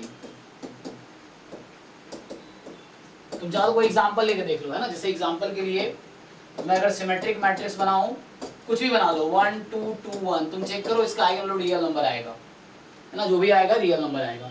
स्क्यू सिमेट्रिक में मान लो मैं अगर बना लूं तो स्क्यू सिमेट्रिक में गारंटी ही था, तो डायगोनल तो 0 ही होना पड़ेगा, है ना। तो और यहाँ अगर 1 है तो यहाँ -1 है, तो इसका चेक कर लो, यू कैन वेरीफाई रिजल्ट, है ना।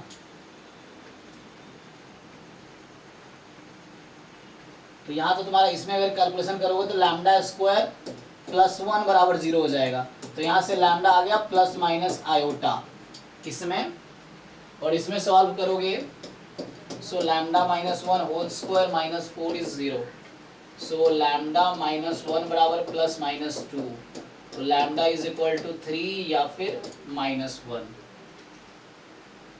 ये आएगा। मैं तो एग्जांपल के लिए बता रहा हूँ, तुम चेक करो हमेशा रियल ही आएगा, और वहाँ या तो 0 आता है या प्योरली इमेजिनरी आता, तो वहाँ प्योरली इमेजिनरी आया है।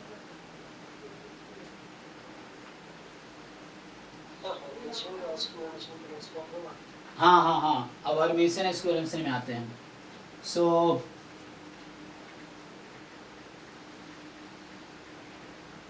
ये नोट कर लो पहले, है ना। तो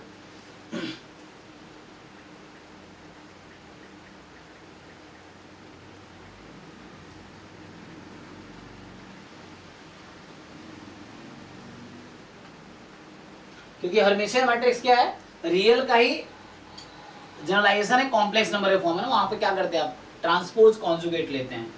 तो सेम प्रॉपर्टी हर्मिशियन में भी होल्ड करेगा। यस सर, सेम रहेगा बिल्कुल। इसमें रियल होगा और स्क्वायर हर्मिशियन में जीरो और प्योर हर्मिशियन।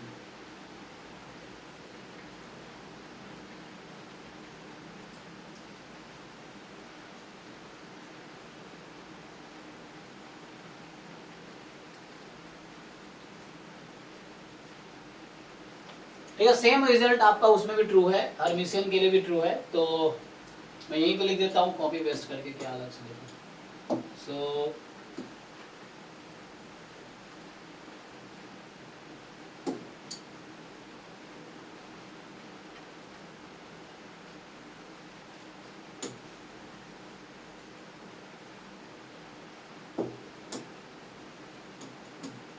यहाँ कहने का मतलब ये है कि eigen value of Hermitian matrix जो होगा, एंड यहाँ पे skew Hermitian, so eigen value of Hermitian matrix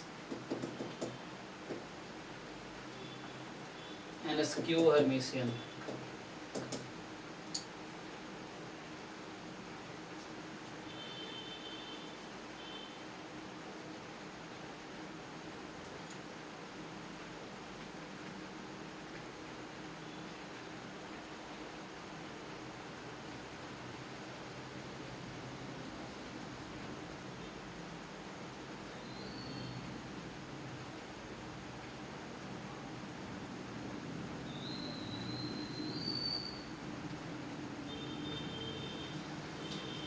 okay, तुम लोगों ने ऑर्थोगोनल मैट्रिक्स पढ़ा था ना। ऑर्थोगोनल क्या है, तो मान लो ऐसा है, क्वेश्चन मैं लिखता हूं एक, कि let A be an orthogonal matrix of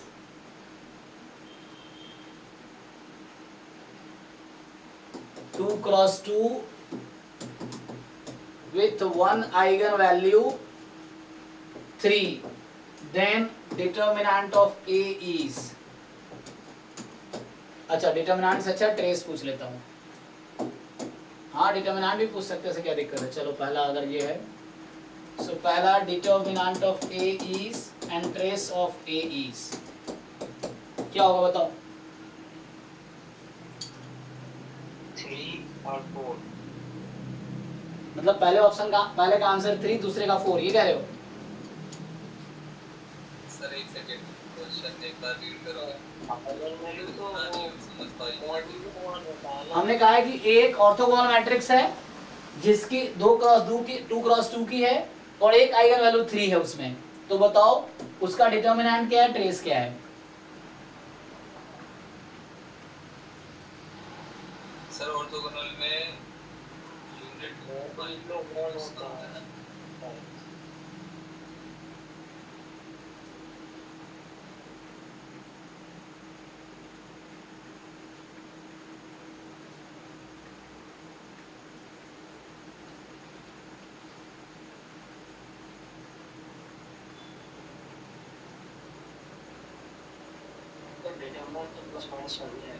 हाँ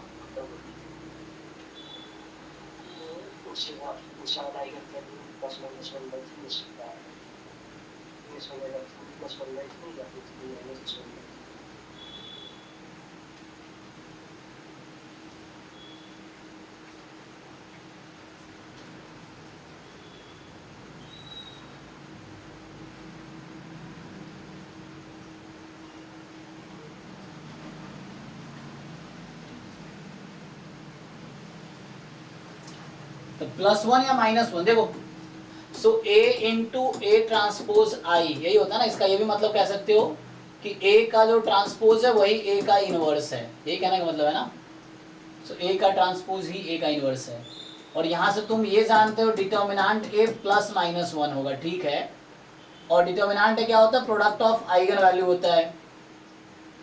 so yes sir. Product of eigen value है।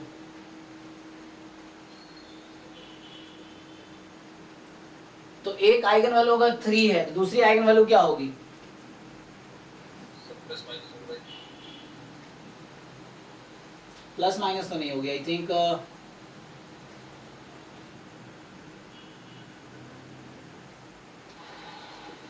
अगर वो कंडीशन मीट करानी ए इनवर्स की आइगन वैल्यू क्या होती है? 1 बाई सर 1 बाई हो सकती है तो देखो ए की, अगर ए की आइगन वैल्यू लैम्डा है तो ए ट्रांसपोज की आइगन वैल्यू क्या है? 1/3 लैम्डा ही है ना, तो ए ट्रांसपोज की मतलब ए इनवर्स की 1/3 हो जाएगी। ए इनवर्स की 1 बाई तो 1/3 हो गया दूसरी आइगन वैल्यू इसका। सो अगर एक 3 है तो दूसरी 1/3 ही होगी। अगर -3 होती फिर -1/3 होती, क्योंकि ए ट्रांसपोज ए इनवर्स है। सो ए इनवर्स का जो आइगन वैल्यू जस्ट 1/λ होता है। तो यहाँ पे क्या होगा, दूसरी आइगन वैल्यू 1/3 ही होगी। तो डिटर्मिनेंट ए का यहाँ 1 आएगा, अगर 3 आइगन वैल्यू है दूसरी 1/3 होगी। अगर -3 होती तो फिर उस तरह से हो सकता था, देखना पड़ेगा क्या होगा। बट यहाँ से आई थिंक मुझे यहाँ तक लगता है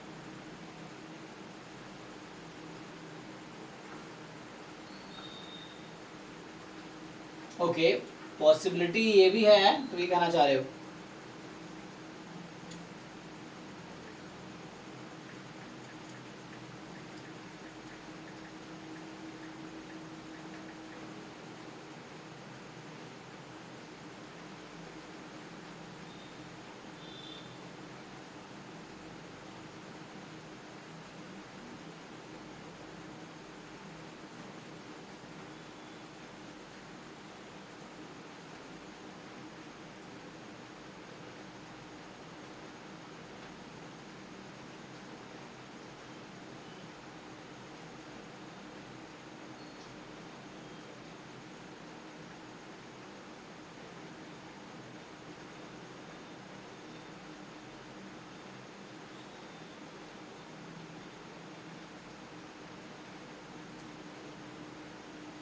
तो ऐसा कुछ बोल सकते हैं, बताओ यहाँ पे क्या होगा?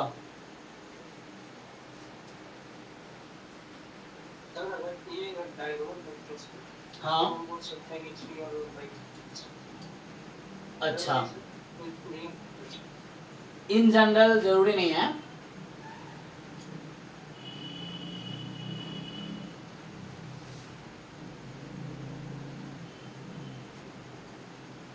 ओके ठीक है, क्वेश्चन मैं खुद ही बना रहा था एक्चुअली। यहाँ से ये है कि λ2 जो होगा +-1/λ1 हो सकता है, यही ना। तो अच्छा चेक करो, जैसे 1 0 0 -1, तो ये A इंटू A ट्रांसपोज यहाँ पे क्या आएगा?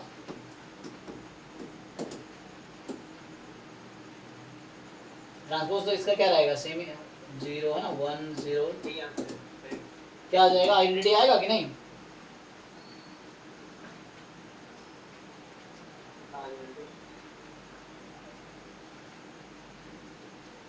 तो आइडेंटिटी आ गया ना, तो इसका मतलब ये भी क्या है, ये ऑर्थोगोनल हो गया। ओके, और इसके आइगन वैल्यूज क्या है, 1 -1।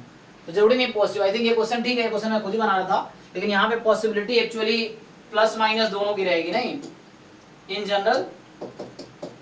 तो ये प्लस, तो उसके हिसाब से आंसर वेरी करेगा फिर। तो अलग अलग मतलब दोनों से निकाल सकते हैं वहां से फिर। सो डिपेंड करेगा, डिटर्मिनेंट तो +-1 ही रहेगा, और ट्रेस डिपेंड करेगा तुम क्या दे रहे हो, उसके हिसाब से निकल जाएगा। तो कहने का मतलब ये है कि अगर लैम्डा ये है तो +- हो सकता है। जैसे एग्जांपल मैं यही दे रहा हूँ कि इसकी एक आइगन वैल्यू 1 है, मैंने बोल दिया 1 आइगन वैल्यू, दूसरी आइगन वैल्यू क्या है, -1 आ गई। तो 1 ही तो जरूरी नहीं है ना 1/1 हो, इस तरह आइडेंटिटी है तो ओके है, 1 1 है, कुछ भी हो सकता है। -1 कर दो तब भी ट्रू हो जाएगा, ठीक है, +- होगा, तो इसके हिसाब से आंसर वेरी करेगा। ओके ठीक है, तो λ2 नॉट प्लस माइनस 3, लैम्डा 2 जो होगा प्लस माइनस 1/3, है ना। यहाँ से इस वाला रिजल्ट आएगा, ठीक है।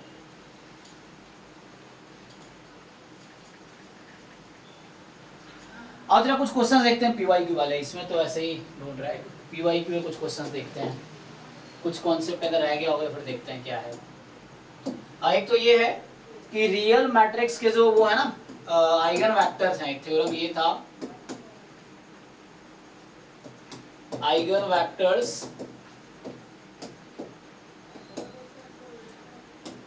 करस्पॉन्डिंग टू, इस तरह कुछ थ्योरम, मतलब eigen vector corresponding two distinct eigen value of a symmetric matrix forms orthogonal set. Orthogonal क्या होता है, इस सेट को छोड़ दो, ऑर्थोगोनल सेट सुना है तुम लोगों ने? कोई सेट को ऑर्थोगोनल सेट कब बोलते हैं? हाँ सर सुना तो है। उसके साथ डॉट प्रोडक्ट करने से जीरो हो जाता है ना। और ऑर्थो नॉर्मल बोल देंगे तो एक और कंडीशन ऐड हो जाएगी, क्या होगी?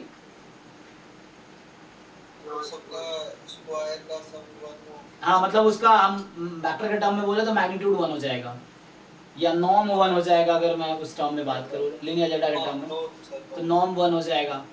तो या जो बोल रहे थे ना वेक्टर है ए बी सी है, तो root under A square plus B square plus C square 1 हो जाएगा ना। बट आई थिंक ये इतना एडवांस लेवल पे जैम का है नहीं। देख लेते हैं क्वेश्चंस क्या है। सो सर एक एडजॉइंट से रिलेटेड भी कुछ होता है ना, रैंक और एडजॉइंट का कुछ कब आर होगी कब एन कब होगा।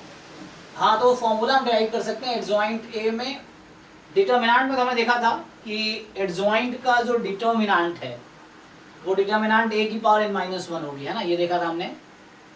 रैंक का क्या है? अच्छा, एक इस पे डायरेक्टली होता है सर एडजॉइंट में ना, क्वेश्चन आते हैं रैंक पे, उसको तीन फॉर्मूले टाइप दिए हैं कि कब 1 होगी, कब फुल रैंक होगा और कब वो n माइनस r टाइप होगी। ओके, तो ड्राइव कर सकते हैं हम लोग।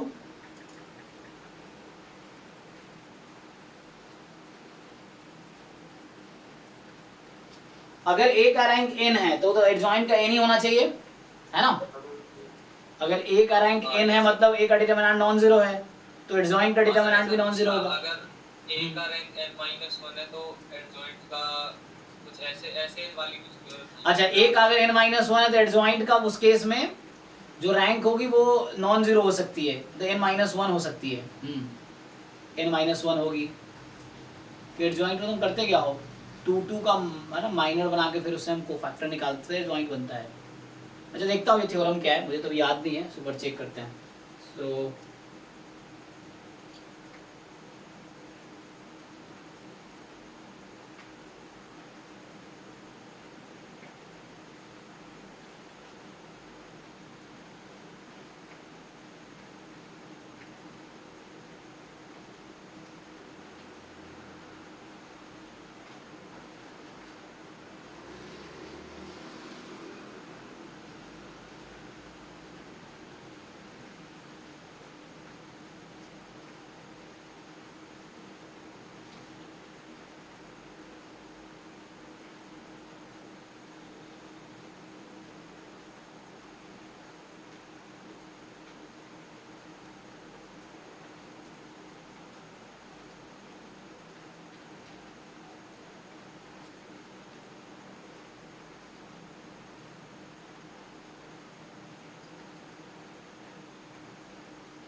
ओके, एक रिजल्ट तो है ऐसा कुछ कि एक हमने क्या देखा कि ए का जो रैंक है वो तुम्हारा n है, तो एडजॉइंट का रैंक n होगा। एक तो ये रिजल्ट है, ठीक है। और दूसरा ये है कि अगर ए का रैंक n माइनस 1 है तो इसका क्या मतलब हुआ कि डिमांड ए का 0 है, लेकिन ये कहना चाह रहा है कि सर एडजॉइंट का कुछ 1 होता है ऐसा कुछ। हाँ, तो एडजॉइंट का रैंक 1 होगा उस केस में।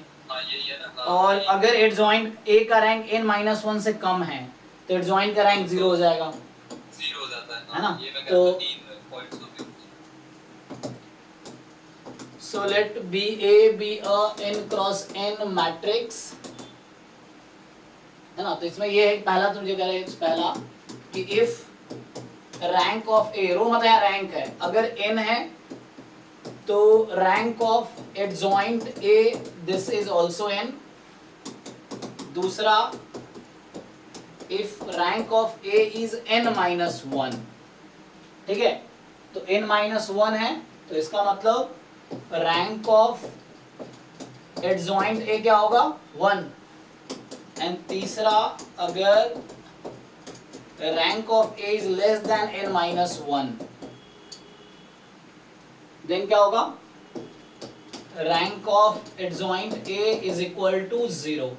और जब ये लिख ही रहे हो तो हमने ये देखा था एडजॉइंट ऑफ ए का डिटर्मिनेंट ए की power n minus one. Further हमने ये भी देखा था डबल एडजॉइंट होगा तो क्या आया था इसका, हाँ, तो जितने बार एडजॉइंट रहेगा उतना पावर बढ़ता जाएगा। डिटर्मिनेंट है ना n माइनस, अगर 3 बार एडजॉइंट है तो डिटर्मिनेंट a की power n minus one cube and so on. तो इस तरीके से ठीक है। तो भी आप लोगों को ये असाइनमेंट ट्राई करना जो मैं अभी ओपन कर रहा हूँ, देखो। सो यहाँ पे अभी आइगन वैल्यू वाला असाइनमेंट खोलते हैं, कैसे क्वेश्चंस हैं। टाइम है कि नहीं, अभी टाइम तो है ना काफी। तो देखो, हाँ जो आपने बताया कि एडजॉइंट की रैंक 1 हो जाएगी, ये कैसे हो रहा है, तो मालूम नहीं पड़ जाएगी। देखो ट्राई करते हैं, अभी एक एग्जांपल करके देखते हैं। देखो तो सर क्योंकि एडजॉइंट बनता कैसे है, वो कोफैक्टर से बन रहा है, तो उसमें माइनर्स यूज हो रहे हैं। तो जब पहले ये जो हमारा डिटरमिनेंट है वही, मतलब वो n-1 है उसकी रैंक, तो ऑलरेडी हमारे माइनर 0 हो रहे हैं, वो और उल्टा कम होता चला जाएगा, तो एक ही वो बचती है लीनियरली इंडिपेंडेंट। ऐसे कुछ था इसका, मैंने तभी आपको बोला था ये स्टेटमेंट लिखते थे। चलो मैं एग्जांपल से उसको वेरीफाई कर देता हूँ। एक बार एग्जांपल देख लेते हैं, फिर इस पे आएंगे असाइनमेंट पे। तो अगर मैं एग्जांपल देखूं, जैसे मान लो एक कोई तुम मैट्रिक्स लो, जनरली है ना 3x3 की बात कर लेते हैं। चलो मान लो 1 2, कोई आसान सा ले लो ना, इसमें तो कोई दिक्कत नहीं है। मान लो अगर 3x डिटर्मिनेंट ए का नॉन जीरो है तो कोई प्रॉब्लम तो है नहीं। तो फुल रैंक है, इसका क्या मतलब है, खुद का डिटर्मिनेंट नॉन जीरो है, तो बाकी जो होगा 2x2 का वो भी नॉन जीरो ही रहेगा, है ना। तुम क्या करता हूँ, एक्चुअली को फैक्टर में क्या होता है, ईच एलिमेंट जो तुम्हारा है मतलब एडजॉइंट में ईच एलिमेंट को फैक्टर है ना। और को फैक्टर कहाँ से आता है, माइनर से। माइनर कैसे निकालते हो, उस रो और उस कॉलम को डिलीट करके। तो जब तुम्हारा रैंक n है तो वो नॉन जीरो आएगा तो वहाँ n हो जाएगा। और अगर n होगा n-1 होगा। ओके, एक एग्जांपल बना के देख लो। तुम एग्जांपल से वेरीफाई कर लो इस रिजल्ट को, अगर कुछ प्रॉब्लम हो तो बताना। कोई एग्जांपल लो तुम ऐसे अलग अलग, एक 3x3 का मैट्रिक्स लो जिसका रैंक 3 हो, फिर चेक करो एडजॉइंट का रैंक क्या आएगा।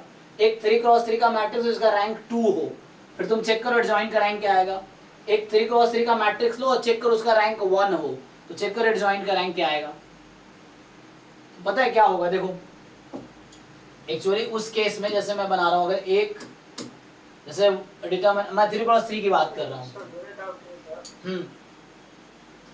ये था, सवाल में 4x4 की मैट्रिक्स है, चलो उसका डिटरमिनेंट 0 है, उसकी रैंक 4 से कम है, ठीक है। तो मुझे हमें रिजल्ट ये पता है इसकी रैंक 1 से 3 के बीच में कुछ भी हो सकती है, 1 तक कुछ भी हो सकती है।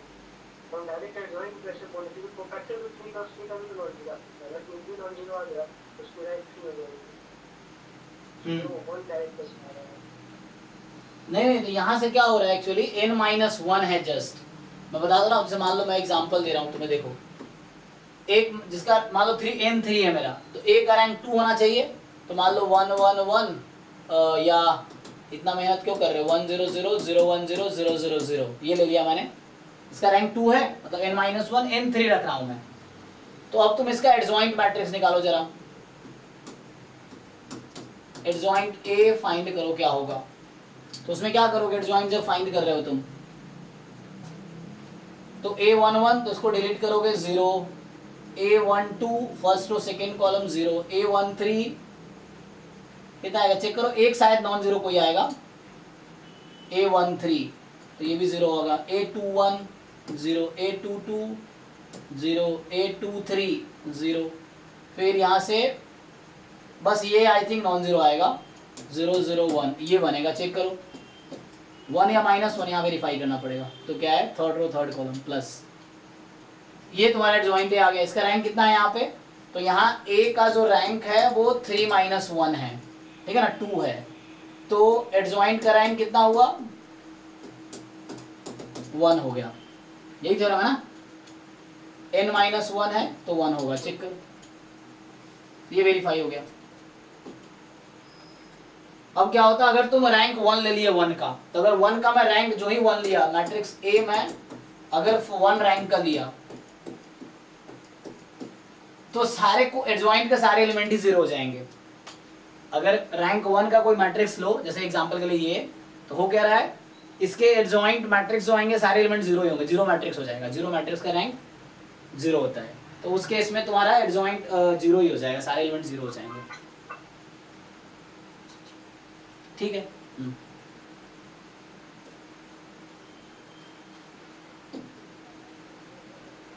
देखो तो मैं ये कह रहा हूँ जैसे इसमें matrices determinant rank, eigen value eigen vector, independent dependent, तो अभी आइगन वैल्यू आइगन वेक्टर वाला ट्राई करते हैं, असाइनमेंट एक बार डिस्कस करते हैं क्या है इसमें, आपको ये ट्राई करना है पूरा।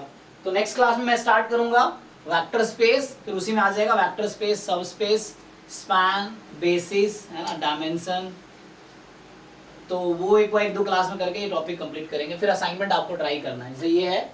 अब देखो तो इससे बहुत सारे क्वेश्चन होंगे, यहाँ से ट्राई करो, जैम एमए का क्वेश्चन पहले स्टार्ट हो रहा है, जैम मैथमेटिक्स वाला। So A be a 3x3 matrix with eigen values 1 - 1 3, ठीक, तो आपसे पूछ रहा है ये कि देन बताओ, तुम लोग खुद ही डिसाइड करो, आसान है ये तो। हाँ यस सर। पहले आइगन वैल्यूज निकालो सबकी, पता चल जाएगा।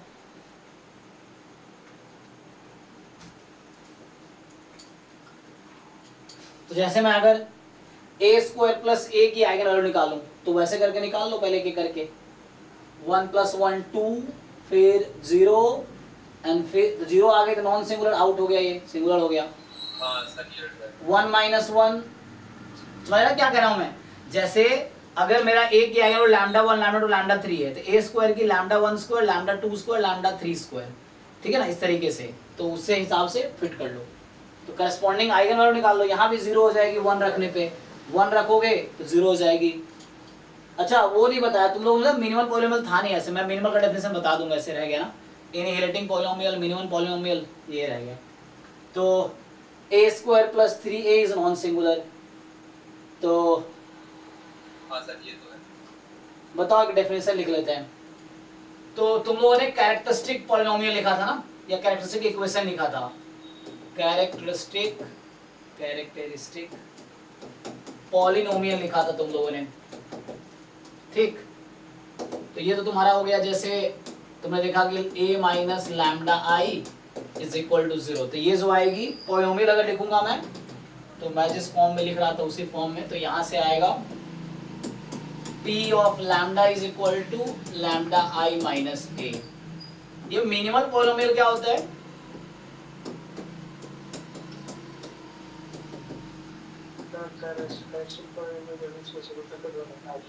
सर एक लीस्ट डिग्री पॉलिनोमियल होता है जो कैरेक्टरिस्टिक पॉलिनोमियल को डिवाइड करता है। तो इतना ही काफी है।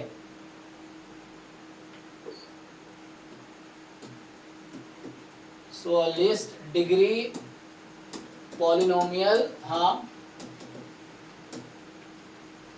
मान लो मैं mx बोल देता हूँ, mx minimal polynomial such that m of a is equal to 0, ये डेफिनेशन हो गया, ठीक है।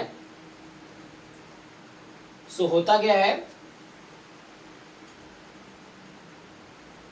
तो लीस्ट डिग्री का पॉलिनोमियल, ठीक है ना, जो सेटिस्फाई कर रहा है इसको, तुम ऑलरेडी जानते हो, है ना, तुम इसमें ऑलरेडी जानते हो कि pa तो 0 होगा ही, है ना, pa तो 0 होगा ही बाय कैली हैमिल्टन थ्योरम। अब उसी में जैसे मान लो कई बार क्या होता है ना, p of let's say x तुम्हारा है या p ऑफ x है, हाँ मान लो ऐसा कि x - λ1 की power m1, let's say x - λ2 की power m2, and so on x minus lambda n की पावर mn फॉर एग्जांपल दिस। सो यहाँ पे क्या है कि लैम्डा 1 की मल्टीप्लिसिटी क्या है, m1 है, लैम्डा 2 की मल्टीप्लिसिटी m2 है, and so on lambda n की मल्टीप्लिसिटी mn है, इस तरीके से। सो mn मतलब है ना इंडेक्स है n यहाँ पे। सो होता क्या है आपको, ये तो ऑब्वियसली इसमें x को a रखोगे तो 0 होगा by Cayley Hamilton theorem, but हमें देखना है इससे कम डिग्री की, लेस डिग्री की पॉलिनोमियल क्या हो सकती है, इसी का फैक्टर्स होगा। तो हालांकि मिनिमल पॉलिनोमियल में सारे फैक्टर्स तो होंगे ही, तो इनफैक्ट ना रिजल्ट ये होता है थ्योरम कि मिनिमल पॉलिनोमियल ना कंटेन्स ऑल फैक्टर्स ऑफ, सो जो मिनिमल पॉलिनोमियल है contains each factor of characteristic polynomial। characteristic polynomial मतलब क्या है, मतलब ये mx जो होगा ना, अगर तुम्हारा characteristic polynomial उस टाइप का है तो mx में भी ऐसा रहेगा, x minus lambda 1, x minus lambda 2, x minus lambda n, ये तो आएगा ही, बस डिफरेंस कहाँ आएगा, कहाँ पे डिफरेंस आएगा, पावर्स में, है ना। सो पावर्स यहाँ पे कुछ अलग हो सकता है ना, मान लो जैसे k1, k2, kn, जहाँ पे जो ki's हैं, ki's are less than equal to mi's, mi's वो पावर है, तो यहाँ पर जो पावर है वो कम हो जाएगा कई बार, लेकिन है ना जो भी फैक्टर्स कैरेक्टरिस्टिक पॉलिनोमियल वो सारे फैक्टर इसमें भी रहेंगे। फॉर एग्जांपल हाँ सर ये कैरेक्टरिस्टिक पॉलिनोमियल खुद भी तो एक minimal polynomial, yes highest degree समझ लो, हाईएस्ट डिग्री बोलेंगे मतलब हाँ खुद भी एक मिनिमल पॉलिनोमियल है। कई बार मिनिमल पॉलिनोमियल खुद कैरेक्टरिस्टिक पॉलिनोमियल भी हो जाएगा, उससे लेस डिग्री का मिलेगा भी नहीं, तो खुद ही वो मिनिमल भी होगा कैरेक्टरिस्टिक भी होगा। लेकिन मिनिमल ये तब होगा जब इसके लोअर डिग्री का पॉलिनोमियल नहीं मिल रहा है। यहाँ है कि डिग्री लिस्ट डिग्री पॉलिनोमियल है ना, जैसे कई बार कैरेक्टरिस्टिक पॉलिनोमियल तुम्हारा थर्ड डिग्री का आ गया। फॉर एग्जांपल जैसे स्पेशली किस केस में होता है, जैसे मान लो तुम्हारे पास एक अभी हमने एक क्वेश्चन किया था ना जहाँ पे आइगन वैल्यूज क्या क्या आई थी, 2, 2, 8 आई थी ना, यही ना आइगन वैल्यूज एक मैट्रिक्स की। सो वहां जो px क्या है, x minus 2 whole square x minus 8, ये है ना, ये है कैरेक्टरिस्टिक पॉलिनोमियल, कैरेक्टरिस्टिक पॉलिनोमियल ये है तुम्हारा, दिस इज कैरेक्टरिस्टिक पॉलिनोमियल, तुम फाइंड करके देख सकते हो। तो आइगन वैल्यू ये आएगी क्योंकि roots of characteristic polynomial are eigen values, तो ये है। अब मिनिमल पॉलिनोमियल आपको देखना पड़ेगा कि मिनिमल पॉलिनोमियल क्या हो सकता है। सो मिनिमल पॉलिनोमियल में भी या तो ऐसा हो जाए mx x minus 2 into x minus 8, या mx is equal to x minus 2 whole square x minus, इन दोनों में से ही एक होगा, तीसरी कोई पॉसिबिलिटी नहीं है, there is no such third polynomial. या तो ये खुद ही मिनिमल पॉलिनोमियल हो। अब कैसे डिसाइड कर पाएंगे कौन सा है, तुम लोग बताओ, हाउ विल वी डिसाइड कि सर आपने लीस्ट डिग्री बोला ना, तो फिर पहले वाला तुम्हें कैसे पता, लीस्ट डिग्री कंडीशन के साथ भी तो है।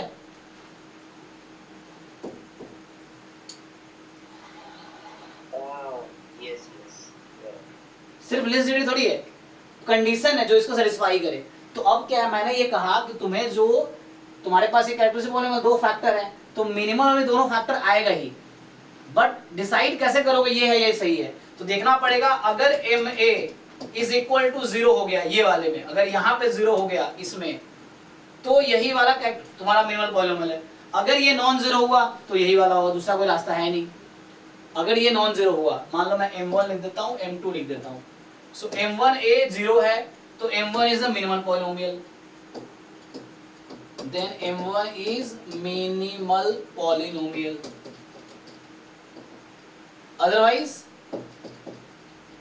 अदरवाइज जो m2x मैंने वहां लिख रखा है, दिस इज मिनिमल पॉलिनोमियल, क्योंकि वो सेटिस्फाई तो करेगा ही भाई, कैली हैमिल्टन थ्योरम सेटिस्फाई तो करना ही है।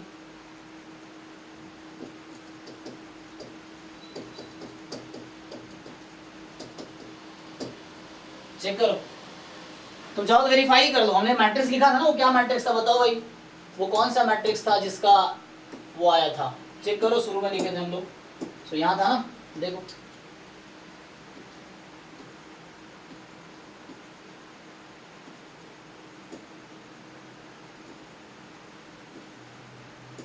कितना दूर चला गया।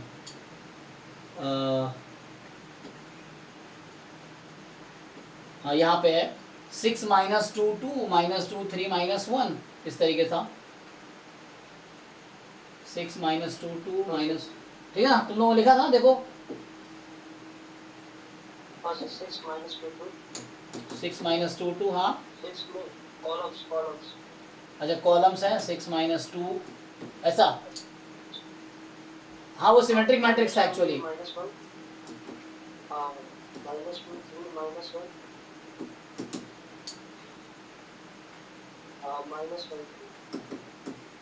ये था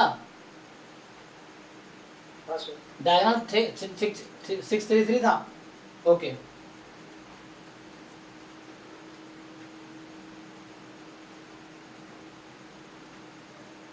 देख लो, अब तुम्हें यही पूछ रहा हूँ, चेक करो, तुम चेक करके बताओ मुझे कि मिनिमल m1 है या m2 है। तो मुझे इस मैट्रिक्स के लिए बताओ कि विच one is the minimal polynomial for this matrix.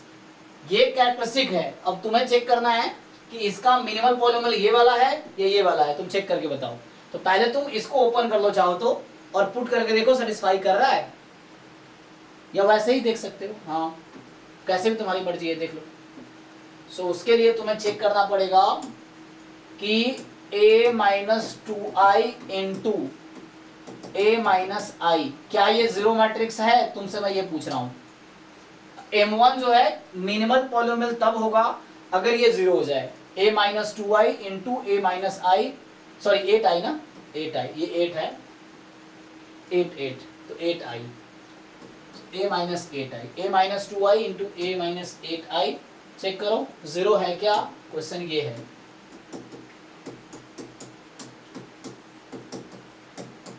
ऐसे असाइनमेंट में क्वेश्चन आएंगे, ऐसे अभी असाइनमेंट में आएगा क्वेश्चन ऐसा जहाँ मिनिमल डिसाइड करना है। तो ये चेक करो जीरो आएगा या नहीं आएगा, ये तुम्हारे पास वो है, तुम डिसाइड करके बताओ। सर मुझे तो थ्योरम है ना कि मिनिमल पॉलिनोमियल होता है जिसमें तो रिपीटेड रूट्स नहीं होते हैं। नहीं, किसने कहा रूट रिपीटेड हो सकता है, अगर जीरो नहीं हुआ तो अभी बताएंगे, वहां पे रिपीटेड रूट्स भी होगा। अगर ऐसा होता, मान लो 4 क्रॉस 4 का होता है ये 8x minus 2 square x minus 8 square मान लो होता, तो कितनी पॉसिबिलिटी आती। यहाँ मैंने एक पावर दिया, 2 1 1 2 2 2, 4 पॉसिबिलिटी आती, इन चार में से कोई भी एक हो सकता था। अभी तुम चेक कर लो, अगर ये नॉन जीरो आ गया तो यही मिनिमल होगा। यहाँ देखो रिपीटेड रूट्स यहाँ आ जाएगा। अभी तुम चेक कर लो ये जीरो आ रहा है कि नहीं आ रहा, मैं पूछ रहा हूँ तुमसे। अगर ये जीरो नहीं आया तो यही मिनिमल पॉलिनोमियल है जहाँ रिपीटेड रूट्स है 2, लेकिन चेक करना पड़ेगा तुम्हें। पहले चेक करो ये जीरो आ रहा है कि नहीं आ रहा है, इसको चेक करो ये मैट्रिक्स। तो ये तुम्हारे पास आएगा 2i घटाओगे तो 4 1 1 और -2 2 -1 -2 2 -1 a माइनस 8i, ठीक है ना। तो -8i का मतलब हो गया -2 -5 -5, बाकी एज इट इज।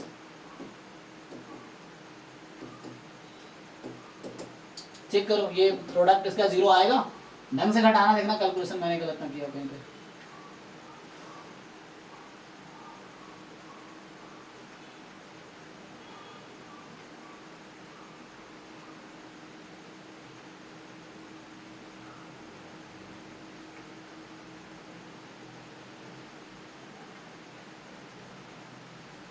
इसको मल्टीप्लाई करेंगे 8 माइनस 8 प्लस 4 प्लस 4, तो जीरो आ गया पहला। दूसरा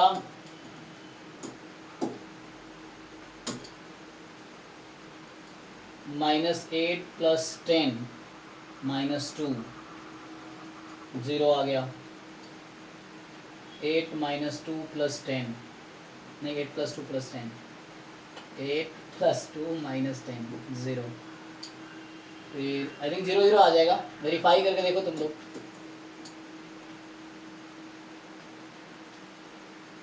-4 -2 -2 0, आई थिंक ये जीरो पॉलिनोमियल आ रहा है। तो यहाँ पे यही वाला तुम्हारा मिनिमल पॉलिनोमियल है। तो इस केस में जो मिनिमल पॉलिनोमियल है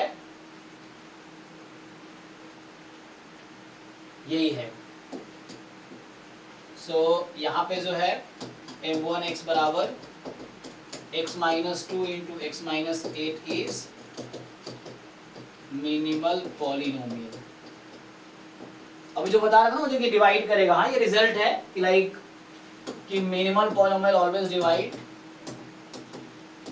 minimal polynomial always divide characteristic polynomial.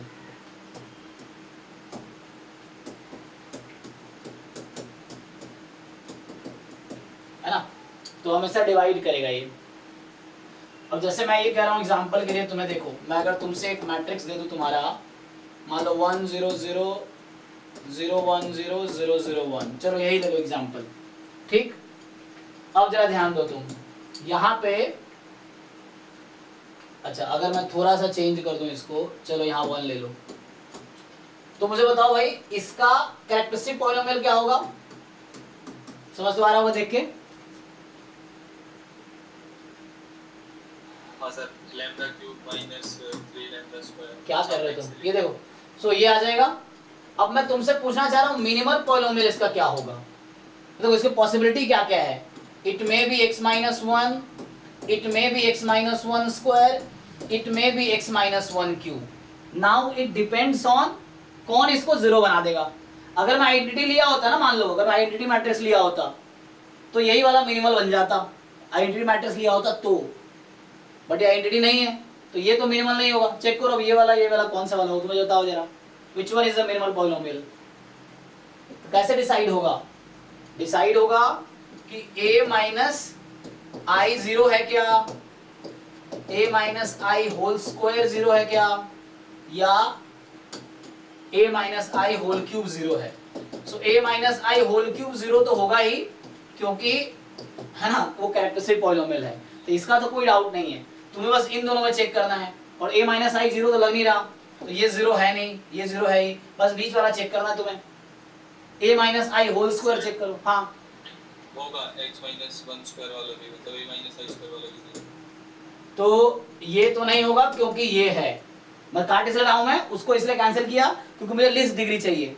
तो इसमें पुट करो x को a या इसमें पुट करो x को a, दोनों जीरो दे रहा है, ये जीरो नहीं दे रहा है। तो अभी जो तुम आदित्य कह रहे थे कि क्या होना चाहिए, मल्टीपल रूट नहीं हो सकता, ये काउंटर एग्जांपल मिल गया तुम्हें। तो यहाँ जो मिनिमल पॉलिनोमियल है वो x माइनस 1 होल स्क्वायर है, ये है मिनिमल, और ये कैरेक्टरिस्टिक पॉलिनोमियल है। अब एक वर्ड आता है एनिहिलेटिंग पॉलिनोमियल, तुम लोगों ने सुना होगा। सो ये कैरेक्टरिस्टिक पॉलिनोमियल था और ये मिनिमल पॉलिनोमियल है, ठीक है भाई। तो यहां से क्लियर हो गया होगा। अभी मैं एक और नॉन जीरो एंट्री कहीं पे ले लूं यहाँ पे ना, तो हो सकता है फिर वो फेल हो जाए। एनीवे आइडेंटिटी, अगर आइडेंटिटी मैट्रिक्स है तो उसका मिनिमल यही वाला होता। आइडेंटिटी मैंने नहीं लिया है, एक वन लगाया तो इसलिए वो वाला आया है। ऐसे एक और तरीका होता है मिनिमल डिसाइड करने का ना, जॉर्डन कैनोनिकल फॉर्म, ये सब नेट जेआरएफ लेवल पे आता है ना, ये है कुछ। हाँ हाँ, गेट मैथ्स में भी है और नेट जेआरएफ में से तो पढ़ना ही है, सीएसआईआर में। सो जॉर्डन कैनोनिकल फॉर्म्स, ये सब यहाँ पे नहीं है, जाम में नहीं है, जाम एमएस में तो बिल्कुल नहीं है, जाम एमए में भी नहीं है ये जॉर्डन कैनोनिकल फॉर्म्स। से इसको बात किया जाता था, निकाल किया था। हाँ, तो उससे मिनिमल डिसाइड कर सकते हैं, वहां से ये होता है।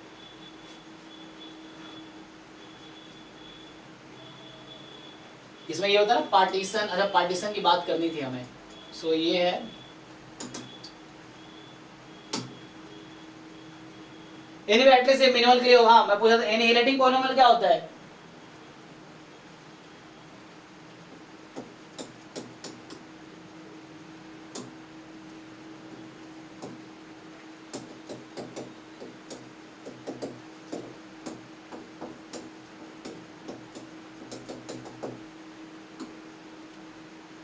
बोलो भाई, इनहेरिटिंग पॉलिनोमियल क्या होगा?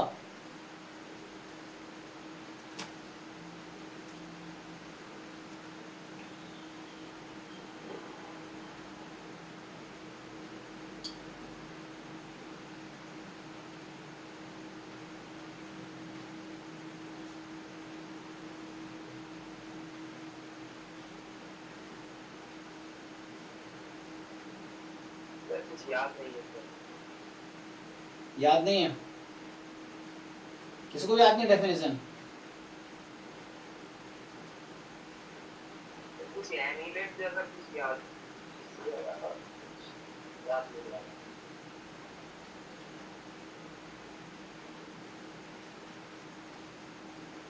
पहली वर्षन इसको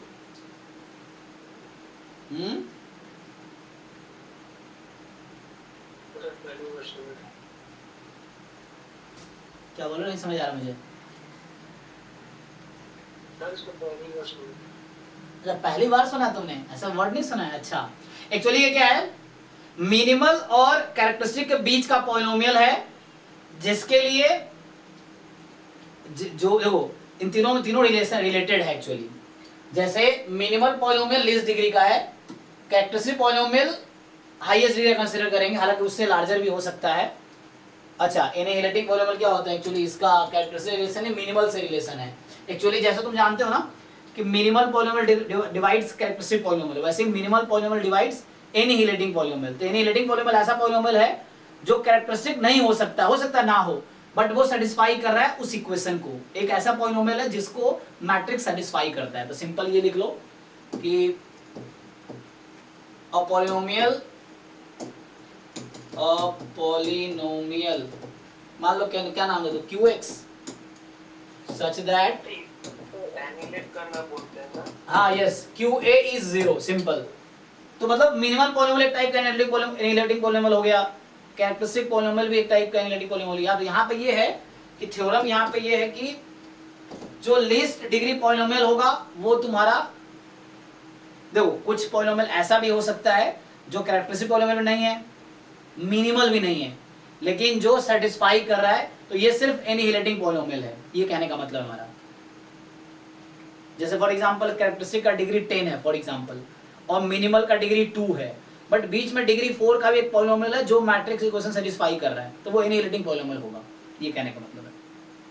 समझ आ रहा? जैसे एग्जांपल के लिए अभी जो मैं लिख रहा था, कहीं पे तुम्हारा कैरेक्टरिस्टिक पॉलिनोमियल Px आ गया, मान लो x माइनस लैम्डा 1 इसकी पावर 10, और जो मिनिमल पॉलिनोमियल है वो तुम्हारा है x माइनस लैम्डा 1 स्क्वायर, मतलब ये सेटिस्फाई कर रहा है। तो एक पॉलिनोमियल ऐसा हो सकता है कि x माइनस लैम्डा 1 की पावर 4 जो 0 जिस पे हो रहा है, जो सेटिस्फाई कर रहा है मैट्रिक्स इक्वेशन को, तो ये एनिहिलेटिंग पॉलिनोमियल होगा एक्चुअली, कहने का ये मतलब है।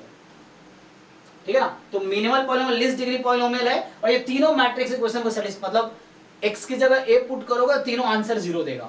कहने का मतलब क्या है कि m ऑफ a भी 0 होता है, q ऑफ a भी 0 होगा, p ऑफ a भी 0 होगा, ये मतलब है। तो ऐसा समझ लो है ना। सो ये है कि मिनिमल पॉलिनोमियल डिवाइड्स इसको भी डिवाइड करेगा, क्योंकि इसकी लीस्ट डिग्री है मिनिमल पॉलिनोमियल की, डिवाइड्स एनिहिलेटिंग पॉलिनोमियल।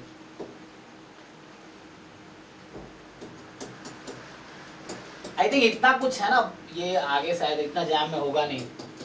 अब क्वेश्चंस देख के समझ आएगा कैसे क्वेश्चंस आए हैं, तो उसके हिसाब से समझ आएगा, है ना? जैम में तो सर मिनिमल पॉलिनोमियल भी नहीं है। हाँ, सिलेबस में नाम तो लिखा नहीं है, तो क्वेश्चन तो नहीं आना चाहिए। हाँ, जैम ए में भी नहीं है, तो वो गेट में है। हाँ गेट में, तो वहाँ यहाँ पे देखो, देखते हैं, मैं बता दिया जस्ट, अब क्वेश्चंस देखेंगे, आया तो ठीक है, नहीं तो थोड़ा एक्स्ट्रा हो गया, ये है।